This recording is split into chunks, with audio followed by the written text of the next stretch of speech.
By now, you're well aware that there are multiple sources on the Dance of the Dragons and the era that produced it. One of those sources really stands out, despite his lack of height, and that's Mushroom.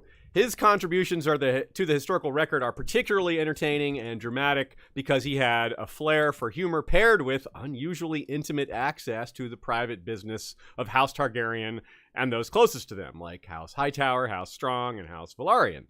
He's a source on what happened between Rhaenyra and Sir Criston. He reported on a lot of the drama between the Blacks and the Greens prior to the war. This is the person that coined the nicknames Broken Bones, the Butcher's Ball, and the Queen Who Never Was.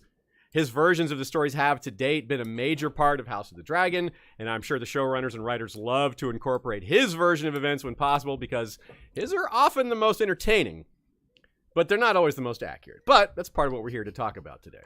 We also have a guest who will help us pick that apart, one who has a lot of real-world understanding and expertise on real-world sources, particularly from time periods that Westeros is the most similar to.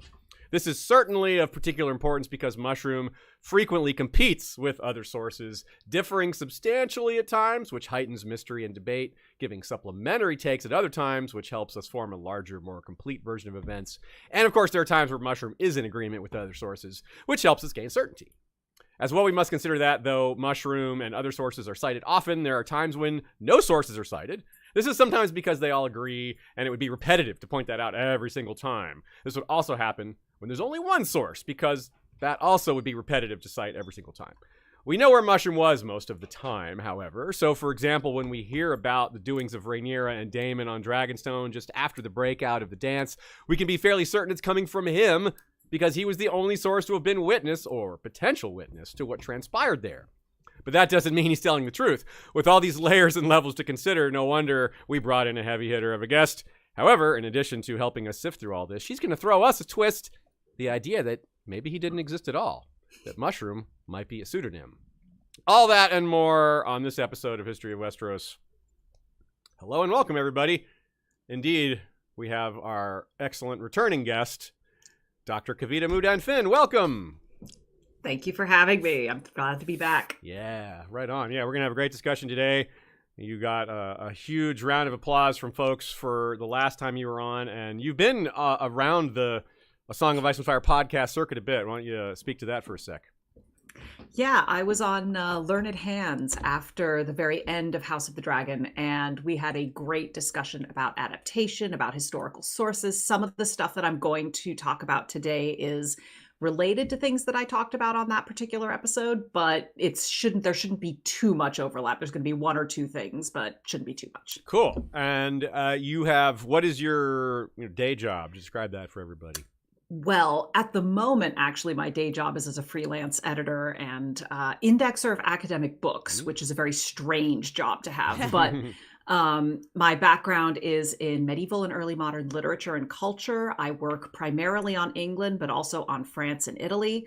And I love my sort of period. The period that I love most is sort of the 14th, 15th, 16th century, like that kind of 300-year clump is just full of hot messes and drama that I cannot get enough of. And full of things George took inspiration from. Yeah, like big time. That's a hot spot for his inspirations for sure.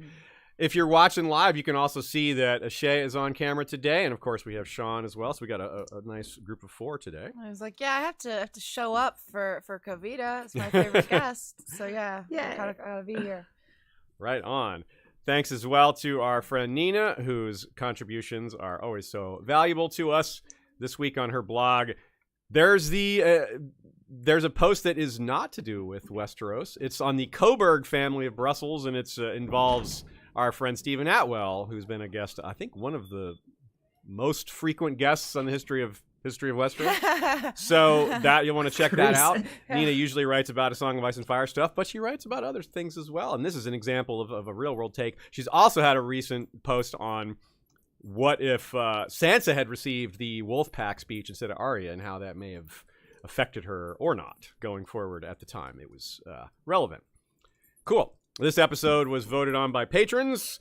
Next week, we have the Battle of the Trident, and the week after that, we have Baelor the Blessed with Nina coming on live instead of her usual excellent behind-the-scenes work. And if this episode ends and you want to stay immersed, we've got you covered with some suggestions for topics related to this one. We'll be dropping some names here and there within the throughout the flow of this one. Let's get started with our trivia question as usual. The quote is, "They cooked it with mushrooms and apples, and it tasted like triumph." It's the second time mushrooms appear in the book. The first time is Catelyn and Sir Roderick eating at the Inn of the Crossroads. So what is it in this phrase? They cooked it with mushrooms and apples, and it tasted like triumph. What is it? That is the question. This is the second time we've focused on a source within the sources, the first being long ago with Sept and Barth. And this is nothing like Sept and Barth. And not just because one was a court fool and the other is Septon, though that is a start in describing why they're different. Looking at how we see historical detail within the story, usually the sources are all mixed together when presented.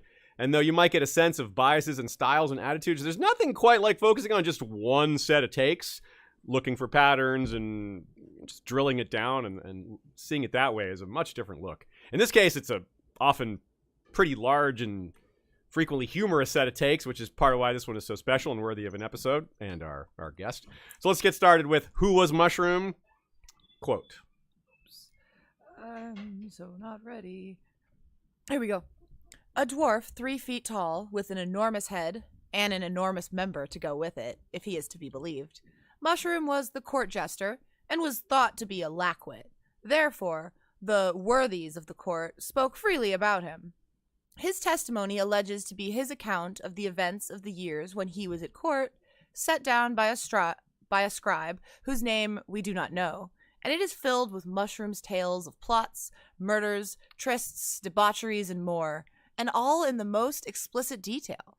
Sept and Eustace's and Mushroom's accounts are often at odds with one another, but at times there are some surprising areas of agreement between them.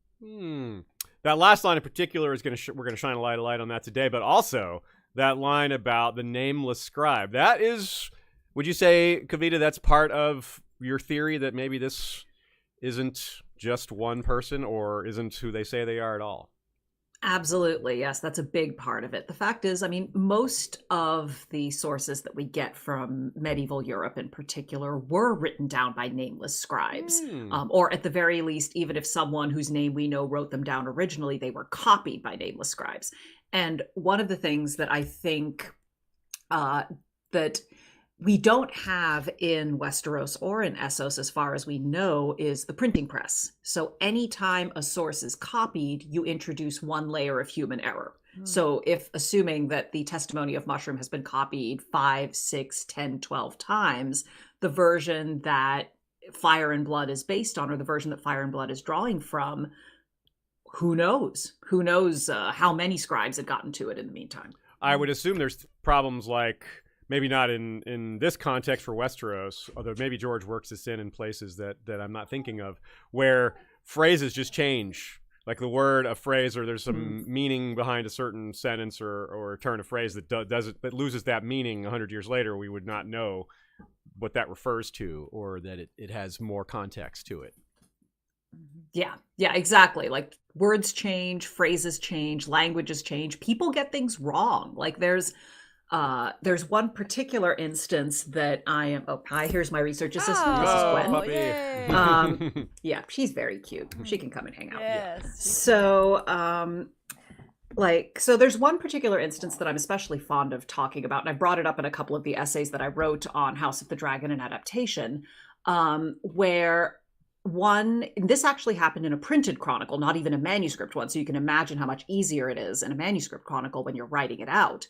But in this particular chronicle, the number 17 was accidentally changed to the number 12, such that a person who died in battle went from being age 17 to age 12. Whoa. And that's a huge difference. Yes. Wow. Because 17-year-old dying in battle in 1460 is tragic, but not entirely out of the ordinary. 12-year-old dying in battle in 1460, that's noteworthy. Yeah, and if you read that wrong, you might think it was normal. You might think, 12-year-olds in battle. Like, it's not that hard to mistake that as being, I guess you take that and extrapolate and say, 12-year-old in battle. Well, they're not commenting on it being abnormal, so it must be normal. But it's an error, not a just they didn't a case where they didn't explain something that's normal. So yeah, a 17-year-old dying in battle is tragic. A 12-year-old dying in battle is a statistic. It's a rounding error. Yeah. That's an outlier. It's like, wait a minute, that's not supposed to be there. So we'll build our way up to the full theory of mushroom as we describe the more standard version, but a little more setup. Just the name mushroom is evocative. Of course, most of the time when that word appears, it's the context of food, especially in A Song of Ice and Fire, because the character mushroom isn't referred to in the main 5 books. Of course, he's frequently referred to in the World of Ice and Fire and Blood. In fact, the word mushroom appears more in Fire and Blood than it appears in all 5 A Song of Ice and Fire books because of this character, of course. I don't actually see here, like, you talk about how it's evocative. Yeah. But, like, we all know what it's evocative, of, right? Well, I just, I looked and I was like, you don't actually say it, but it's a very sexual... it evokes a lot. It evokes a lot. It's but sexual, I just want to go ahead and throw that culture, out there. It's food. It's poison. It's tasty food. It's lots of stuff. Yeah, it is a lot of stuff, which I think is appropriate for this character because there's a lot of ways to approach it. Like Kavita says, there's suspicions around his identity, whether he's telling the truth, why what his reason for not telling the truth is, whether it's just embellishment or poor memory or the fact that he doesn't exist. Bran says there's 100 kinds of mushrooms down in the Greenseers caverns. That's super evocative right there too, even though it's not exactly on topic. And of course, it's tempting to compare Tyrion to Mushroom. They're dwarfs with wicked senses of humor, very sexual. One could even call Mushroom a fun guy. Oh, I love it. She's fired. All right. You're out. Yeah, I'm fired. I'll show myself out. Okay. I would be such a hypocrite if I fired someone for puns. But there might not actually be that much more that Tyrion and Mushroom have in common. The stuff is mostly surface level, but we'll point out a few other things as we go on. There's a lot of things that they're really the opposite on, and that's more relevant here, I think, because Cersei wasn't spilling her secrets around Tyrion. She was, in fact, very guarded with them, and because Tyrion is regarded as cunning and not very trustworthy by a lot of people, Mushroom... That's the key to Mushroom, is that he was so unthreatening, that he was around during things that you would never expect any witness to be around for. He was there when people were, banging each other. Why is anyone present for that, But apparently, he was there, so... Yeah, that is interesting if true. So yeah, Maesters, Septons, they would never have that kind of access. It would make them uncomfortable, actually. So that's very, very interesting. It's particularly on the Blacks faction because that's who he was around the most. So he has less to say about the Greens. Well, he has a lot to say about the Greens. It's just we'd like to take our mushrooms more salted when in that scenario. Tyrion would need spies to get the kind of information that Mushroom gets, In fact, Mushroom would have made a killing as a spy if he wanted to be one. And, maybe he considered that. He could have gotten rich on that. Maybe that's why he was able to retire later. Yeah. Selling his secrets on the side. But still, those loose tongues, that's the reason why this episode exists, why he's so important. Here's one final example that I think is important, and one we have an actual quote from Tyrion. The empty flagon slipped from his hand and rolled across the yard. Tyrion pushed himself off the bench and went to fetch it.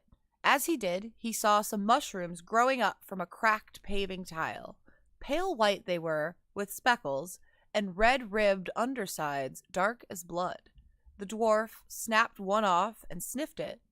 Delicious, he thought, and deadly. There were 7 of the mushrooms. Perhaps the 7 were trying to tell him something. For another time, we'd have to discuss why. Look at the symbolism there. There's 7 of them, but they look like werewoods, right? And so just again, the topic of mushroom, there's just a bajillion ways that it comes up in the story, whether a symbol or whether in this case it's poison. He considers taking it himself. Then he has the non-poison mushroom trick from Illyrio that comes shortly after this. Then he actually gives them to Nurse to kill Nurse later. So this is the point of this is all these things for most of us. We read all this before being introduced to the character of Mushroom. So we had all these examples of how George uses mushrooms in the story and how that applies to this character. A couple other examples away from poison and things like that, just the way George uses mushrooms more generically. Here's Varys speaking to Cersei and the small council. Have you ever considered that too many answers are the same as no answers at all? My informers are not always as highly placed as we might like. When a king dies, fancy sprout like mushrooms in the dark. So this is super relevant because it's about multiple sources and just sources in general, right? Like this is a bullseye from Varys here. And he goes on to list the various rumors about Renly's death. Now, the one thing we can glean from that at the time, we of course saw it happen. So even if we hadn't, we would just, okay, well, they all agree that Renly's dead. The question is just how. And that's a lot of what we see in Fire and Blood, though certainly not always. Now, here's another example. That one was Varys speaking to Cersei. Now here's Cersei speaking to Sansa just before the Battle of the Blackwater. Quote, "Another lesson you should learn if you hope to sit beside my son. Be gentle on a night like this, and you'll have treasons popping up all about you like mushrooms after a hard rain. The only way to keep your people loyal is to make certain they fear you more than they do the enemy." Again, the metaphor used there, mushrooms after hard rain, is said in Fire and Blood several times as well. So I think George just likes that one, or maybe he's decided that it's a Westerosi saying. What do you think, Kavita? So mushrooms grow in the dark, they grow after storms, they grow in secret places, they pop up unexpectedly and quickly. Many of them can kill you if you aren't careful, and it is not easy to tell the good ones from the bad ones. I'd say that sounds pretty close to our mushroom. Well said, yeah. Very true. Yeah, and there's one of my favorite examples, and it kind of summarizes all these together. It basically overlaps the different topics here. We have Tyrion being left in the dark after the Battle of the Blackwater when he's healing, and he says, "My sister thinks I'm a mushroom." So that's a nice little summary of all that. Okay, so let's get into the historical mushroom. This is getting more into... Oh, Sean? I'm sorry. Yeah, Sean, go ahead. Just a quick follow-up here, just supposing that maybe it's just like a saying in Westeros. I like that more, because just thinking about Cersei, who grew up wealthy in Casterly Rock, how much experience would she have seeing mushrooms sprout up after a hard rain? You know what I mean? Like, I think that's something she's heard, not witnessed. So I think and in fact, it's used elsewhere. I'm going to say it's a Westerosi saying. Yeah, it is more of like a farmer's saying, than like something that a noble's say. Yeah, it's a good point. I like that. Yeah, well said. So he was apparently at court already when Daemon was named Master of Coin in 103. So he would at least be a teenager by then, if not older. We often do see, like, Hatchface was brought pretty young to Westeros, even though he clearly had a very different vector for his development. He was young. He was a slave. Mushroom was not a slave, as far as we know. He was fool at Viserys' court, and possibly even before, because my theory is we know Jaehaerys was depressed, and we know why. There's a lot of tragedies in his life near the end. They may have been looking for things to cheer him up. So kind of, maybe that makes sense. Any other, does that kind of fit for y'all? Or do you have any other ideas for maybe when he appeared for the first time? Because that's my best guess. I actually wonder if he came from Old Town. Oh. When Otto Hightower came to court and became Hand of the King to Jaehaerys. That's interesting. Yeah, you wonder. Yeah, that's a good call. Sean? I have a couple things here. One, I want to make this clarification that I haven't actually read Fire and Blood. So I'm trying to stay unsullied for the second season of House of the Dragon. I have a lot of general information. I know pretty well up to where House of the Dragon led, but one, just as our audience, we're going to try to avoid spoiling that. And so if I seem ignorant on some things, that's why. And that might show in my question here. How do we know when he first appeared? We don't. That's just his first time he's cited as appearing. Right, but that sighting, is that something that he said? That's the earliest thing that he referenced about himself being present that we know of? Is that? Yes, I believe so. He cites himself being there, being witness to that, or refers to that. Okay. Yeah. So that's just the earliest thing he talked about. So we assume he must ostensibly he must have been there for that, but could have been there for longer before that. And but, could be lying. Like that's always with any of these cases. There's always the caveat that it might not be. So when Rhaenyra first left for Dragonstone in 114 with Breakbones, Mushroom went with her. So that's part of my theory that he was brought more for Jaehaerys than Viserys, because he never really stayed with Viserys until Viserys got sick. There seems to be evidence that he was with Viserys more when his hand became a problem, which, as you recall in the book, that was a much shorter thing. In the show, it was like the whole that was his hand was a problem from episode 1 until he died. So, well, he eventually didn't even have the hand, but you know what I mean. It was still a problem. But so that was a much shorter span. That was more like the year 126, and apparently Mushroom stuck around and maybe tried to cheer him up through his health issues. But the fact that he left to go with Rhaenyra either means he just got along better with Rhaenyra, or he was never really meant for Viserys in the first place. Viserys didn't need cheering, well, maybe in a few spots, but for the most part, this guy was constantly throwing parties anyway. like Mushroom maybe would have fit into all that, but yeah. And because in Fire and Blood, it's only mentioned, like it's mentioned that Mushroom at various times capered for the amusement of King Viserys, Princess Rhaenyra, and both Aegons the Second and the Third. There's no mention of Jaehaerys, but it doesn't mean that he wasn't there. Right. Because Jaehaerys died in 101?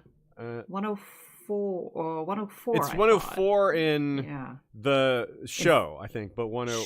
Okay. Yeah, because they or around there because they changed because Daemon being named Master Coin was after Viserys' death. And that was 103. Yeah. So I think it might have been the same year. I think that's when the council was. Anyway, it's right around there. True, so yeah, it might have been. Easily could have been there before. That's pretty clear, though it's not certain.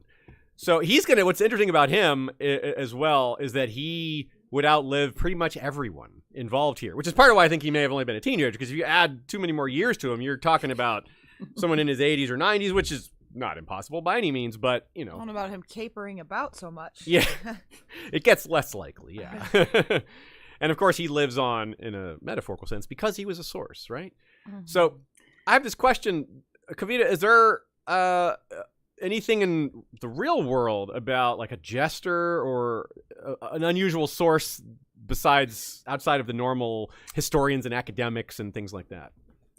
Well, not that we know of exactly, but there are kind of a couple of different things that are not too dissimilar. For instance, we have some accounts of the favorite court jester to King Henry VIII of England, whose name was Will Sommers. It's one of the few instances where we actually have a name to go with this jester or this figure. But we don't really have anything that he wrote himself. We don't even necessarily know that he was literate. Oh. And there are also, of course, there are records of different medieval and early modern monarchs who had attendants, if not necessarily jesters, with dwarfism.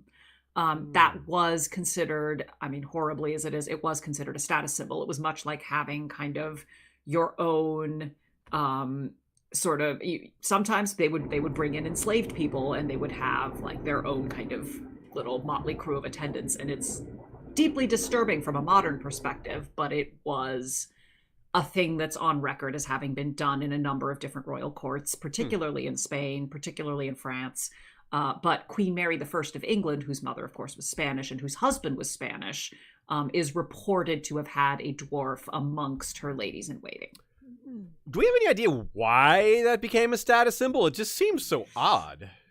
I don't Besides know. it being, like you said, pretty terrible. It's just weird. It is a weird thing, but it was. I mean, it pops up enough times in sources that it does seem to have been a thing that people did. Much like later on in the court of Marie Antoinette, where people would where she would sort of.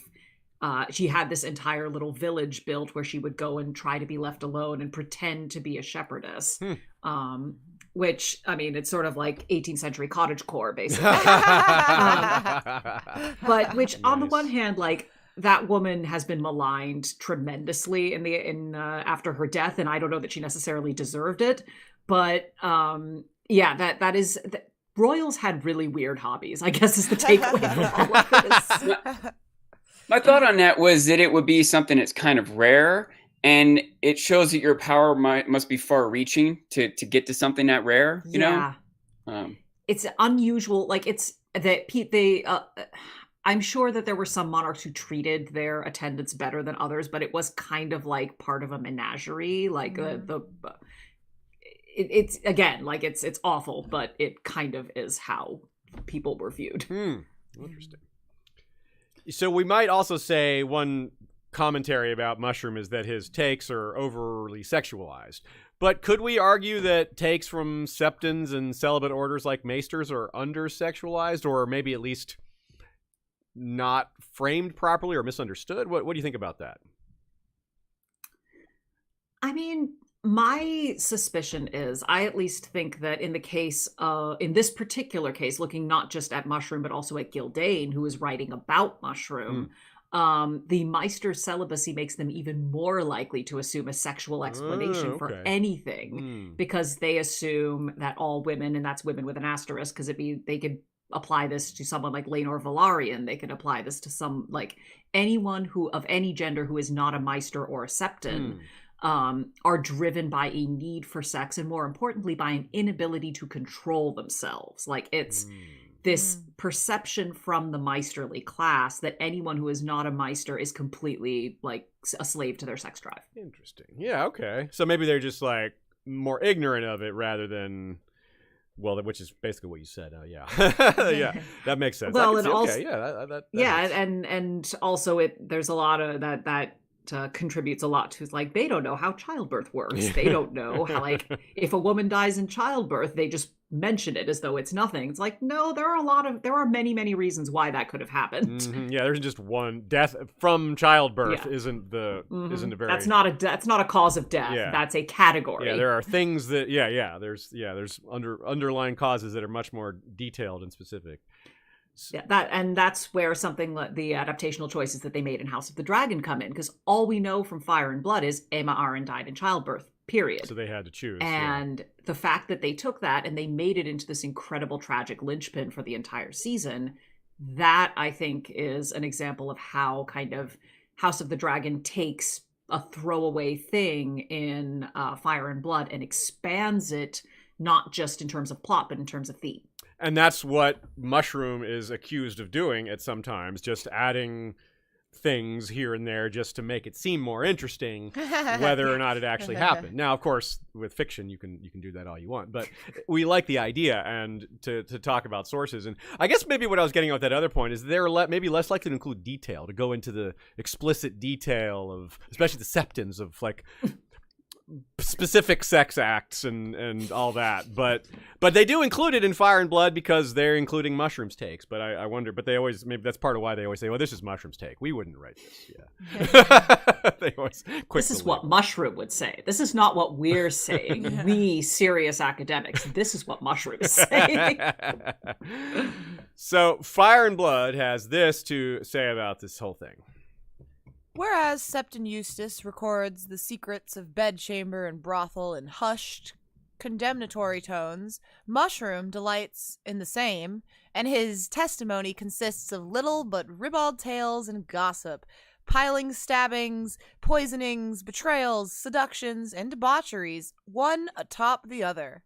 How much of this can be believed is a question the honest historian cannot hope to answer, but it is worth noting that King Baelor It is worth noting that King Baelor the Blessed decreed that every copy of Mushroom's Chronicle should be burned. Now, that's clearly an example of a guy that didn't like sexual content. Like, of all time, he was number one on the list. So, Baelor, the Blessed had his way. So he definitely included that in the list of his burned books. Clearly, some of them escaped the burning. That's why the records exist now.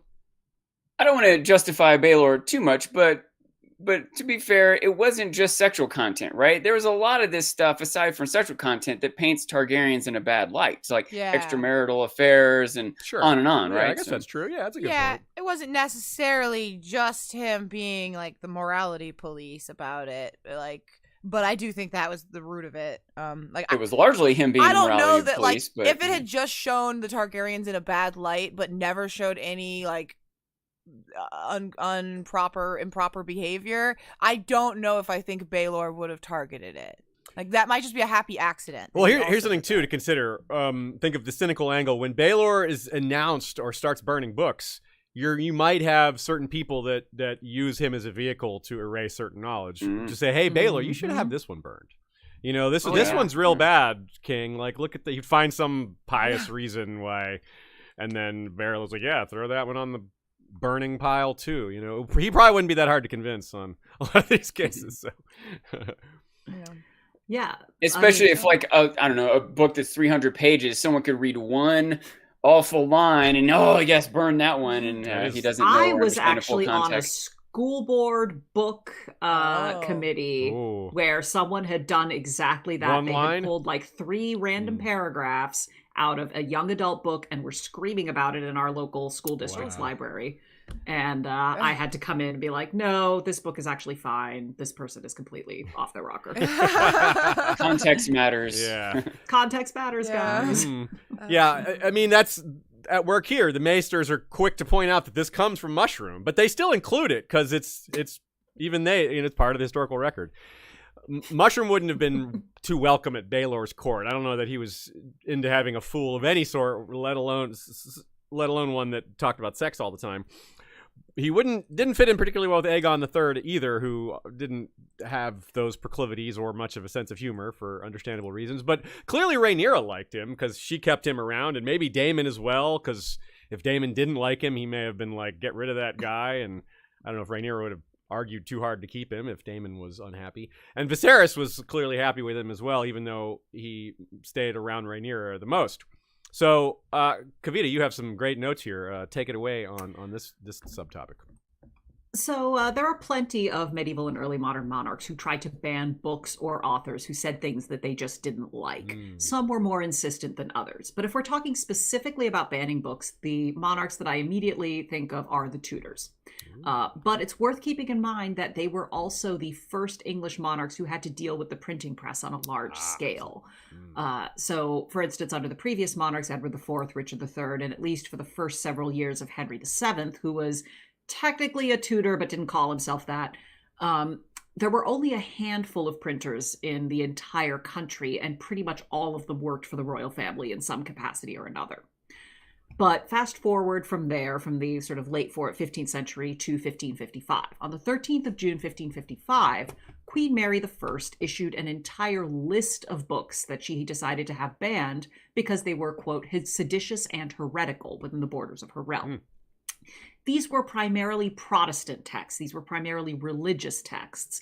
But there's also a couple of weird inclusions, such as Hall's Chronicle. Now, Hall's Chronicle refers to an English history of the 15th century civil wars that we now call the Wars of the Roses, thanks to the plays written by William Shakespeare, which happened to be based on the chronicles that were banned. So that's always a good time. But why were they banned? One, because the author was a vocal Protestant who applied a very specific Protestant angle to his history. Kings won battles not just because they were preordained, but because that preordination also fit within a much larger progress toward the end of Protestant time, which is beyond the scope of today's discussion. But in any event, it's not actually that surprising that a king would ban a history text, especially one that is as full of sort of scandal and raunchiness as mushrooms. For instance, like Baelor the Blessed, his grandmother was Princess Rhaenyra. So having all of these things about Rhaenyra in a text, who is his direct ancestor, That's a good point. that might not have sat so well with this extremely pious monarch, like all of these stories about her sleeping with her uncle when she was 13 and all of that stuff. He didn't like it, whether, yeah, you're right. Like, that made him uncomfortable. It wouldn't have looked, it's not good publicity one way or the other. So, but the closest analog to the specific kinds of stories that Mushroom tells, because that's not what you find in Hall's Chronicle. Hall's Chronicle has a lot of stabbing, but not of that particular sort. So the closest analog to the kinds of stories that Mushroom likes to tell isn't historical so much as kind of historical literary. I have a whole rant about how historical and literary texts are kind of on the same continuum, but we don't need to get into that. The relevant takeaway is that written history is always, in some sense, a literary text, in that it is taking a series of events and interpreting them in a narrative form. But if you're looking for the kinds of racy exploits that he's talking about in the medieval and early modern periods, what you want is correspondence, propaganda, or boccaccio. Generic, specific. Yeah. Or if you want to look at earlier historians, you want to be looking at the Roman historians or the Byzantine historians. You want to look at Suetonius, who was writing during the time of Emperor Nero, or you want to be looking at someone like Procopius, who was writing under the Emperor Justinian in Byzantium. And I have to give a hat tip to Stephen Atwell for reminding me about Procopius, because I'd completely forgotten about Oh, it. he's popping up all over today. I'll have to cut in and ask a question. Mm-hmm. What do you think the difference was? Do you think it was cultural that allowed those historians to write a bit more racy topics? Do you think it was just that allowed that to stand the test of time, or what? Well, partly, I mean, the Romans and the Byzantines are writing outside the Catholic Church. So that is definitely a part of it. But also, like, the Procopius's secret history was not authorized by anyone in the Byzantine Empire. It was just there, and people read it. And that's why I think the Boccaccio comparison is also kind of an interesting one, because Boccaccio, people don't think of him as a historian because he really wasn't, but he did write a number of things that ended up getting folded into histories, whether or not he necessarily intended to. So Boccaccio's Decamerone, the Decameron, is a 14th century collection of 100 stories that were supposedly collected by a group of bored Florentine aristocrats who were holed up in quarantine during the Black Death in the Tuscan countryside, which is a nice place to be held up during quarantine, let me say. I wish I'd been there in spring of 2020. But because everyone is bored and either about to embark on an orgy that we don't hear about or has just finished an orgy that we don't hear about, both of which the Italian film industry has immortalized on screen a number of times, all the stories in the Decameron are somehow about sex. And this book was banned everywhere. No one was supposed to read it, but everybody read it anyway. Now, in case any of you listeners are planning to run off and read the Decameron, I do want to add a trigger warning, because Boccaccio's idea of consent is firmly stuck in the 14th century. And as a bonus, he was also a clergyman with serious misogyny problems. So yeah, Boccaccio was a clergyman. He was a member of the Catholic Church, and he wrote this stuff. So let's just say that yeah, there is a tremendous amount of dubious shit in that book. So dead dove, whatever it is these days, reader beware. So as a side note, and I think Nina had a note about this as well, George has never mentioned a Westerosi or Essosi equivalent to someone like Christine de Pizan, a woman who looked at all of these misogynist texts and went, guys, shut up. Let me actually tell you how it is. And wrote a completely different text that is still read, and that people actually read at the time. And that people found interesting, and that women read. We know women read it. So it's something like a text that pushes back against a lot of these misogynist tropes. We don't really see that in Fire and Blood at all. Right on. Let's move forward. Well said there. Let's talk about the last time, the last brief era where Mushroom was around court before we get into some of the more specific material. Here's another quote referring to the man on my shirt here. Oh. After the loss of his fingers, Viserys I never sat upon the Iron Throne again. Thereafter, he shunned the throne room, preferring to hold court in his solar and later in his bedchamber, surrounded by maesters, septons, and his faithful fool, Mushroom, the only man who could still make him laugh. Says Mushroom. I'm inclined to believe. I mean, he was funny like that. I can kind of like some things he says. I'm like, I don't know about that one, but like, yeah, I can believe that he could still make Viserys laugh. You know, that's my headcanon. What about y'all? You? Yeah, I think maybe Viserys would still laugh at children. Maybe his children, like the grandkids too, and whatnot, maybe. playing. Like maybe, maybe that. Yeah, I mean, that's the thing. He also had a bunch of grandkids. He also had a bunch of children and grandchildren at that point. So I feel like watching Mushroom interact with kids would probably make Viserys laugh. And he seems like an easygoing sort of guy anyway in Fire and Blood. So I imagine he just was happy to laugh. Yeah, and of course, even when on Dragonstone, he would be coming back and forth a lot. Kavita, you have a note here about how maybe that was lost in the shuffle of the portrayal on TV.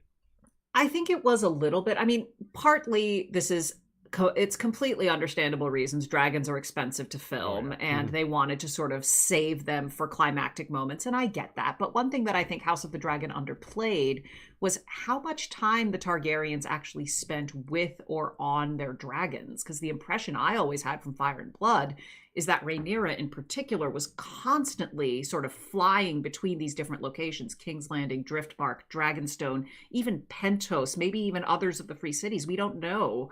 One of the things we don't really get from Fire and Blood is how fast do dragons fly? Yeah. How long does it take to get from one location to another?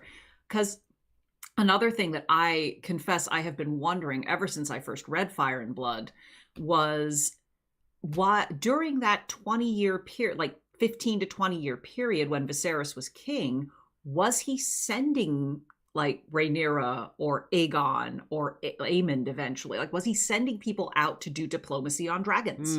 Because we hear about Jaehaerys and Alysanne doing that, but we don't really hear about any other Targaryen monarchs doing it. That's a good point. The show sort of had Viserys downplay that, like not one. He specifically didn't want to send dragon riders, and in right at the beginning of episode 1, Rhaenyra's flying her dragon. It looks like they're going to show this person who loves to fly her dragon a lot. So it was set up, but they didn't really continue with that. Almost as if she lost that. One of the things she lost over time was that freedom, that youthfulness of having time to do that as responsibilities piled up, and then war and death and that good fun stuff. I also think a lot about logistics, especially in like fantasy environments, and like the idea of the different ways dragons should have been used. Just helping clear paths for roads to be built, just like a straight blaze of fire to clear a forest, or transferring information back and forth. And I could see reasons why maybe that's not as spectacular of a story to tell, or why maybe even the people who had dragons wouldn't lower themselves to those types of tasks. But it's the ability to get battlefield information back and forth across the ocean. Even if dragons could only fly, like, the fastest runners, humans can run, 20-ish miles an hour or whatever. They can only do it for like a few minutes. So even if a dragon could only go that fast, but they could just do it for hours, and they wouldn't be slowed down by rivers or mountains or whatever. And it's possible that it is part of where the power of the Valyrians and the Targaryens came from, even if we don't see it on paper. And that might be part of why their power starts to wane when the dragons go away. Not just the military might, but the ability to transfer information and materials, people back and forth. To me, it's like this underlying story. There's this hidden element that we don't see, kind of like when you have armies gathered. Where's everyone pooping? Like, someone that's part of the story that we just don't get shown, but it has to be dealt with. See, I'd love to see a Targaryen who, strikes out on their own with their dragon and starts a landscaping company. Wants to be a little more utilitarian. Yeah, like has something to start a business with. It's called firescaping. Firescaping. Well, that's the thing. Like, I could totally see that having been a big part of how the King's Road got built. Like, if you have a bunch of dragons and you have a giant forest and you need to blaze a path through the forest, you could literally blaze a path through the forest. Yeah. And or at least find where the road should go. Like, look from above and get a... Yeah. Like there are so many creative ways and logistical ways for them to use dragons. And like, because I'm imagining sort of like because one thing we definitely get, and I can't remember if this is just in the show or if this also appears in Fire and Blood, but it is specified that dragons do in fact travel faster than ravens. So when you talk about the spread of information, if you need to get a message from King's Landing to Winterfell and you want it to be secret and you want it to get there fast, what you do is you give the message to a dragon rider, have them fly way high up so no one can see them, land in Winterfell. By the time people figure out they're there, they've already delivered their message. Yeah, that's a good point. Yeah, absolutely. I like it. So do we think Mushroom ever rode a dragon? I wonder. Oh, good question. I don't know. I feel like he'd have mentioned it if he had. Yeah, that's a good point. Yeah. That's a really good point. I went in my head canon he had. If he was like he'd probably this claim he had favorite sex of- with a dragon. He rode a dragon. If you know what To I be mean. fair, he could have said that he rode a dragon, and that simply wasn't one of the things in the testimony of Mushroom that they chose True. to like include. The Like, scribe was they like, were as important to I can them. write that down. That is a really good point. We're not getting the testimony of Mushroom. We are getting the excerpts from the testimony of Mushroom that Gildane decided to include. That's actually a really important thing to remember. Well, for purposes of this entire discussion. Which, if Gildane had any instruction or awareness of what Targaryens would want, maybe he would leave that out because it downplays the power of the Targaryens. But if I wrote a dragon, it would be like a period. Like every sentence I wrote, it would be like, and then Rhaenyra went to court, and I wrote a dragon at one time. And then Daemon said da da da, and I wrote a dragon at one time. Over and over again, I would make sure everyone knew. He was like that, so you'd write down all the dragons. You'd be like, I wrote on Caraxes, I wrote on Cyrax, I wrote on... You'd name them, each one. Oh, yeah, he'd name them. He'd name them. So, speaking of theories about Mushroom, let's talk about the theory about Mushroom, specifically. One of the best reasons to question the accounts of Mushroom or the identity of Mushroom begins with the fact that, like we just said, he didn't write it. So you already have this degree of separation, which enables the potential that, well, this person that actually wrote it down was inserting their own ideas here and there on purpose or by accident, or entirely. That is, perhaps the theory can go that far. So, and the fact that we already discussed that this author isn't even named. So, as you say, that's not too unusual, but it certainly doesn't remove any mystery. So take it away. Tell us what you think about this. So I am going to make medievalists roll in their graves by comparing Mushroom to Marjorie Kemp, because this is how I roll.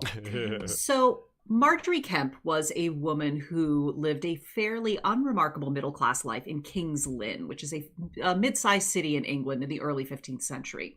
Until, at least, after giving birth to her 14th child, and please let us Wait, this pause is to unremarkable? shudder at that. For that period, yes. Wow. Unfortunately, it is quite Oh my unremarkable. god. Okay, I'm shuddering. Marjorie had a vision of the Virgin Mary partly due to postpartum depression, and rebranded herself as a mystic. Her life thereafter is actually very remarkable, and the only reason that we know about it is that she hired a scribe to write it down many, many years later because she herself was illiterate. She never learned how to read. But she was nonetheless going around. She went on pilgrimage to Jerusalem. She went all over Europe. She went to Santiago de Compostela. She traveled on her own, which is unheard of for a woman of her status. But she did it. She did it because she was like, God told me to do it. And everyone around her just said, okay, I guess God told you to do that. So go ahead. Good luck. Except for the ones who said she was a heretic and tried to burn her at the stake, which is a whole separate thing. But the resulting manuscript that she produced after several tries, she actually mentions that she tried to get it written down once, but the scribe did a really bad job. I'm not sure how she figured that out, but the scribe did a poor job. So she fired him and found a new one. But the resulting manuscript was, after several centuries, printed and published as the Book of Marjorie Kemp, and is generally regarded as the first autobiography written in English. Oh. I have taught it 3 times, and all 3 times I had at least one student ask me if she ingested magic mushrooms. So far as I know, the answer is no. But they always ask, and I always have to That's say, amazing. no, I'm pretty sure she did not ingest magic mushrooms.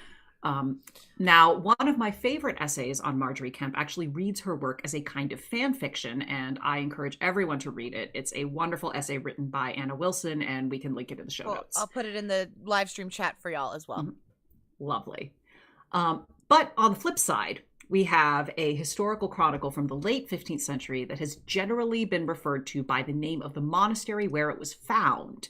when some historians stumbled on it in the 18th century and decided it might be useful for the current flame war over whether Richard III was a villain or just a nice man. This flame war has been happening for a really long time. It was happening in the 18th century. It is still going on, much like the Shakespeare authorship circus that I refuse to dignify by calling it a controversy. But again, outside the scope of today's discussion. The so-called second continuation of the Crowland Chronicle, which is a great name, was almost certainly written by a member of Edward IV's Privy Council, which is kind of the equivalent of the Small Council of Westeros. It provides an intimate view of the death of King Edward and the subsequent attempts to seize power from his teenage son that ultimately led to Edward's younger brother, Richard III, usurping the throne. The author claims to have written the entire history over a period of several weeks in the year 1485, and it was quietly incorporated into the official chronicle of Crowland Abbey. But we do not actually know who wrote it. The top candidate is Bishop John Russell, who is an educated man. He may or may not have also been the scribe in addition to the author. But this particular history includes multiple incidents, interpretations, and elements that do not appear in any other contemporary sources, including my personal favorite, which is the story of the future Richard III's wife, Lady Anne Neville, being hidden in a London cook shop by her brother-in-law, George of Clarence, presumably so Richard could not find her and marry her. It's a great story. I love it, but it has no other corroboration anywhere else. Wow. But so many of the other things in the Crowland Chronicle do seem to be accurate, so it may well have happened in one form or another. Which is all to say that Mushroom might not have existed at all, and that the testimony of Mushroom as a text might have been written by someone or someones under a pseudonym. Right on. Okay, Sean, I see you have a couple questions here. Let's get to those. There's a lot here. Well, let's see if we can break some of that down. Dig in. I've forgotten more questions than I have, but one thing I wanted to bring up isn't Socrates, is there some question as to whether he was even a real person, right? It could just be that his stories and teachings were a story that, it became the writings of, Plato or Aristotle or whatever, and that his story actually is hard to prove. I thought that was he a fringe. real. I thought He that never was a fringe theory because he's Yeah. he's a testament of him being in certain battles even. Okay. Maybe it is fringe, but it's still along Maybe the this is a idea of fringe something theory that's right hard for now, us to too. know the truth There's of, right? actually so I think this is a kind of sort of game of telephone version of an actual theory that's out there. So this isn't so much a theory as this weird medieval thing that happened. So supposedly in the medieval period, there were loads of copies of a text that supposedly was Aristotle's advice to Alexander the Great. It was called the Secreta Secretorum, or the Secret of Secrets. We do not know that it was actually really written by Aristotle or really written to Alexander the Great. But it was basically just a collection of advice for rulers. It was one of the original kind of mirrors for princes. And it probably had stuff that was from Aristotle, probably had stuff that was from Socrates, from Cicero, from Plato, like all of this stuff kind of muddled together. But whoever put it together decided that they would get more authority by claiming the entire thing was written by Aristotle. Makes sense, yeah. So that would boost it. we get and we see similar things happening in other texts. Like, for instance, I'm editing a book right now that talks a lot about Geoffrey of Monmouth. Geoffrey of Monmouth was a 12th century historian writing in England. He is one of the earliest sources we have for King Arthur. But the fact is, he claims to be basing his text on an old British book. No title, no author, no further information, just an old British book. So who knows? Was it real? Was Geoffrey making it all up? Was he getting it from oral sources? Like, we have no idea where he was getting his information. So one thing when you're trying to figure out where these historical texts come from is you look for corroboration. Someone said something, did anyone else anywhere else say the same thing, or is it just them? And I'm thinking for Mushroom, there's got to be some pieces of that, right? There's some things that we kind of know were true, but other things only he said. There's a lot of reasons to believe that it might have been someone else writing it, or some collection of writings. And so that makes me wonder, who might have done that? Is there a candidate for who we think Mushroom might have been? or who the person who collected, if it was like multiple different people in different time periods, all getting lumped into this mushroom character, who would have done that lumping? Is there someone that we suspect or have a candidate to have been that person, or the original whatever, you know?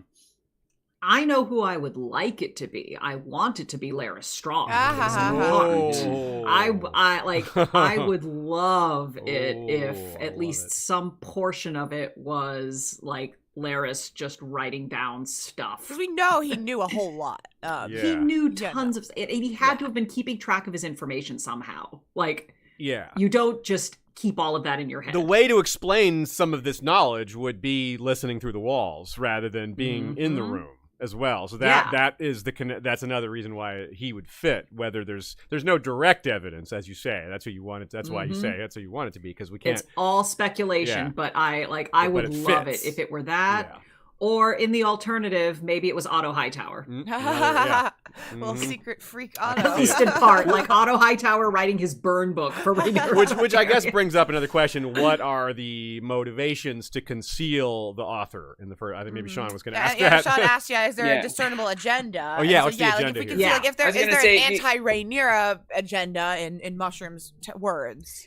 You need to have someone who could possibly have gotten this information.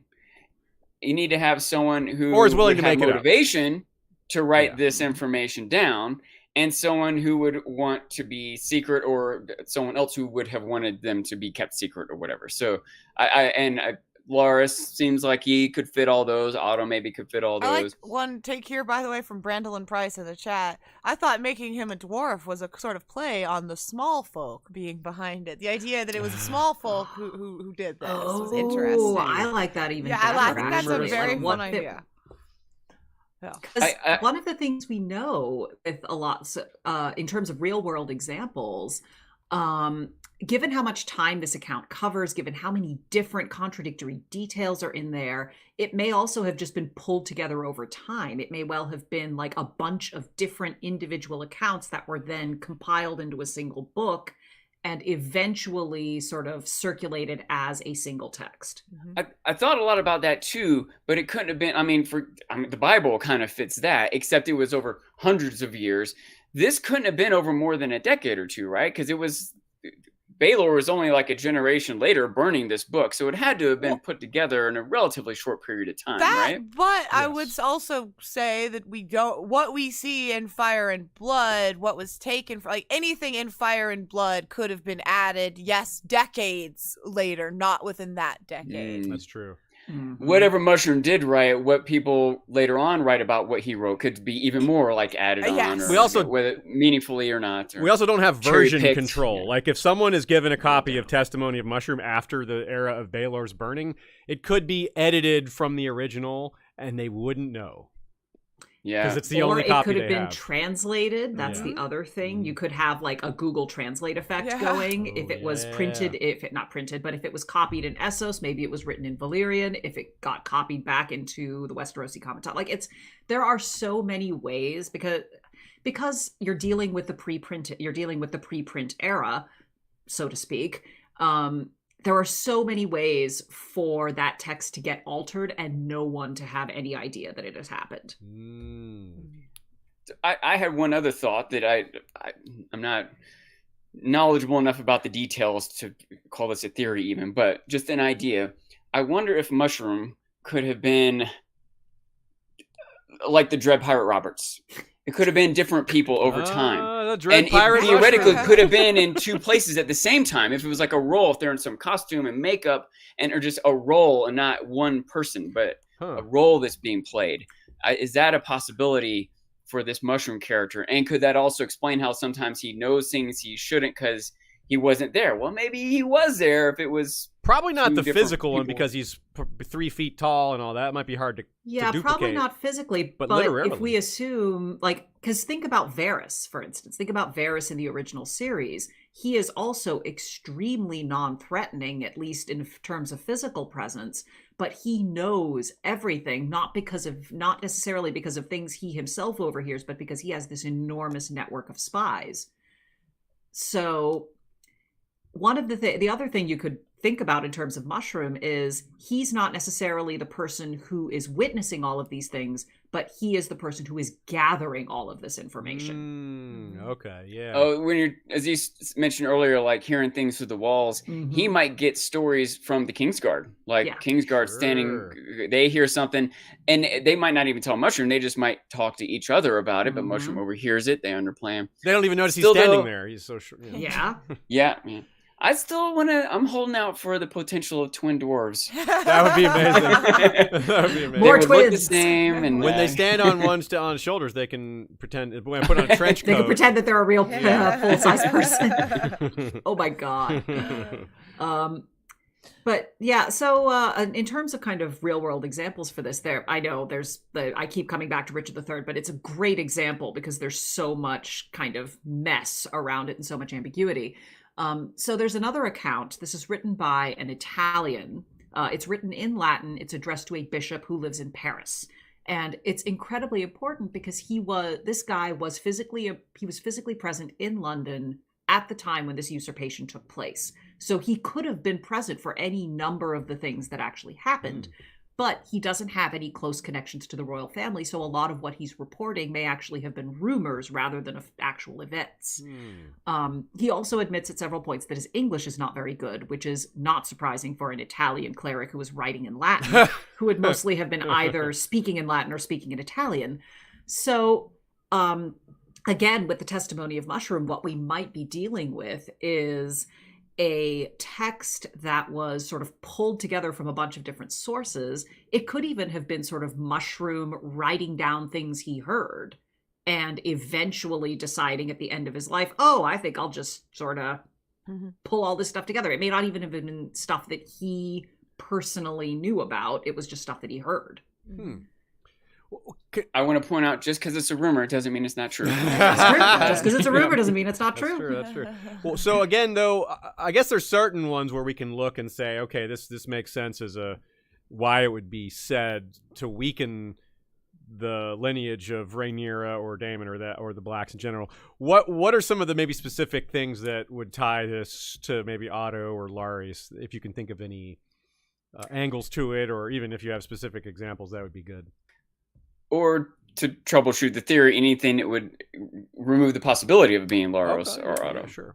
Well, I mean, obviously, the big thing that the big point against either Larys or Otto Hightower is that they die before the narrative ends.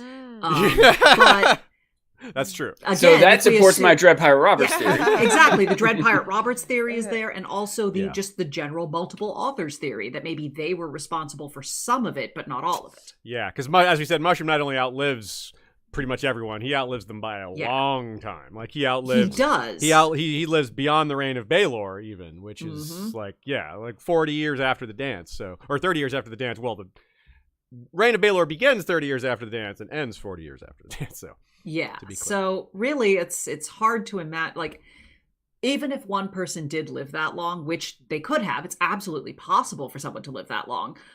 But it's also just as possible that whoever it was that compiled all of these things together, whether or not it was Mushroom the person, might have just been collecting all of these different pieces of information in, like, there were what are called commonplace books in this period. And what a commonplace book was essentially people would find bits of texts that they found compelling for various reasons, whether it was for religious reasons, moral reasons, what have you, and they would just write them down in excerpt form in these books. And so you'll find these books that have poems and snippets of chronicles and bits of Cicero and just no real rhyme or reason for why all these texts are put together. But someone found them interesting. Someone put them in a category that we can't discern. Yeah. Let me correct myself real quick. It's like a journal. Yeah. Oh, yeah. I've got books like that. Yeah, just stuff you find interesting. Yeah. Yeah. Let me correct myself real quick. We don't know that Mushroom lived through the reign of Baelor. We know he outlived Aegon III, who died only 4 years before the reign of Baelor began. So he probably was at least alive during the reign of Baelor. He may not have made it all the way through. Maybe hearing that his book was burned is what he died after. He's like, oh, my book, it's been burned. All the copies except for one. Yeah. Yeah, so speaking of that, you mentioned that one possibility for the book surviving is that, there were copies that went overseas that, and then they just made their way back. Like, Baelor couldn't have gotten his hands on those, and he probably wouldn't have gone into that much effort to find them. Maybe some of the others, like the Jade Compendium or something like that. He might have cared more about that, but I'm guessing Mushroom wasn't his highest priority, but maybe it was. Like we said, if it was about protecting certain family images, maybe he did care. Maybe he was really embarrassed by his grandmother or his grandparents or any of those who came before him. He certainly was a different sort. Let's see. I guess we can take our break here. We've got a few questions. Let's take these questions and say hello to our sponsor. Then we'll get back with the little more specific takes from the testimony of Mushroom, as well as what we'll have saved for the end, which is his best, funniest moments, his quips. And we'll have some good fun with that. The wit and wisdom of Mushroom. Yes, exactly. So a couple from J.S. Holgerson. Do not forget the Irish wristwatch. Okay, yeah, it has been a little while since we've done the Irish wristwatch. Are you prepared for this, Kavita? Can you? Oh, I'll give it a try. Okay. You have to say it 3 times in a row, 13 times in a row. How many 300 times? No. As fast as you can. All right. Let's see. Irish wristwatch. Irish wristwatch. Irish wristwatch. Hey. Ooh, pretty good. Yeah, it's not theater training. Better than me. Let's hear you do it, Sean. Come on. Irish wristwatch. Irish wristwatch. Irish wristwatch. Irish wristwatch. The first one was like so I cheated that first time going too slow. Yeah. Let's do it a fourth time. Okay, good. Good. Okay, wait, no. Actually, a full round. Aziz, you too. Irish wristwatch. Irish wristwatch. Irish wristwatch. Okay. Irish. Aziz has been practicing. I have been. Irish wristwatch. Irish wristwatch. Irish wristwatch. Hey, that's So good I said too. it. Okay. Woo. I said it with great enunciation, I think. Okay, good. Yes. Thank you for that. We're too good to get the proper humor out of this. Yeah. we failed by getting it right. Maester Yota says, who is your favorite Plantagenet king, Doc Kavita?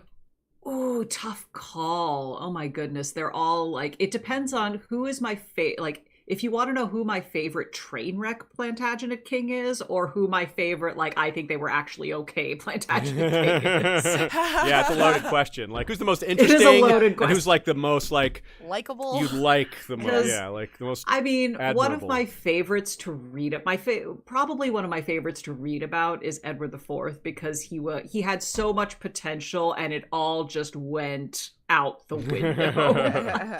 Whoops. He started off and he was doing really, really well, and then he had the dubious distinction of being the only English monarch to get kicked out of his kingdom and then come back.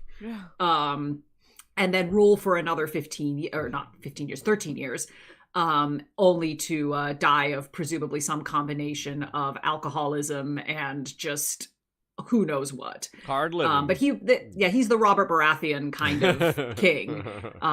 Except that he was reasonably good administratively, at least up to a point.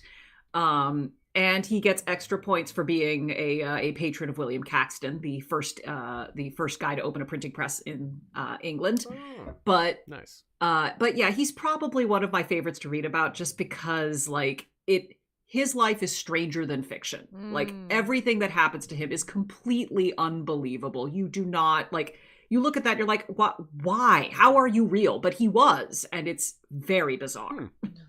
And I feel like he got the short shrift from Shakespeare, because Shakespeare wanted to write about his younger brother. Stupid Minotaur says, have you seen the invisible mushroom theory that Mushroom is in the show, but he's overlooked? Well, my theory was that he's just off camera. He's just too short. You can't quite see him, but he's just always off camera. Yeah, and at the very, very end, they're going to turn around and it was me the whole time. It is fitting, given that he is kind of overlooked and or maybe didn't exist. So I kind of like that they left it open. He could be just below the lower end of what the camera's picking up, or behind a door listening in. Or behind the table, or behind Chris. He's always right behind Kristen Cole. You just can't. The cape is really flowing, and you can't. Kristen Cole is the twin, is Mushroom's twin. It's Mhm. Mushroom's the lower half, There and we Kristen. go. Yeah, it's like that movie Yeah. Twins, We're Danny happy to DeVito see. and Arnold Schwarzenegger. Yeah. Oh no, I do remember that movie. That's one of those. Then we got a pair of comments here from Dornish Dame and Julie A, who said, from first Dornish Dame, certainly the Targaryens would have had a lot of servants who might not be literate, but could have had their stories transcribed, and servants hear a lot. And then Julie A agreed and said that this does seem like the gossip of domestic staff and multiple people reporting and transcribing. Oh. So, which all could mean that Mushroom did exist. Mushroom is but the that staff. it was also, but like, well, I mean, it could be both. It could be, yes, there was no Mushroom and Mushroom is just the staff, or it could be that Mushroom was one of many people who were servant, like, because that is what Mushroom was. He was effectively a servant within there. So, Right. Maybe he yes. just gossiped with all the others and got all this info and then Yeah. claimed he was the source Mhm. for it. yeah. Or again, I And- mean, again, not to like just bring up the Larry Strong thing. Like, even if Mushroom was real, there could be that Mushroom reported to Lares, and Lares compiled a bunch of Mushroom's thoughts and a bunch of it, like, Or Lares used him as a cat's paw. He's like, this, he's like, there's Yeah. a way to Yeah. foist it on someone else. they're not all mutually Yeah, exclusive. yeah. Is my point. Yes, that's the more I think about it, I think it probably is a collection of multiple people's stories, including Mushrooms, and whoever put the collection together, which also might have been multiple people, put it all under Mushroom's name because he's someone that wouldn't be gone after, Mhm. right? That people like, they wouldn't think he had some sinister intent.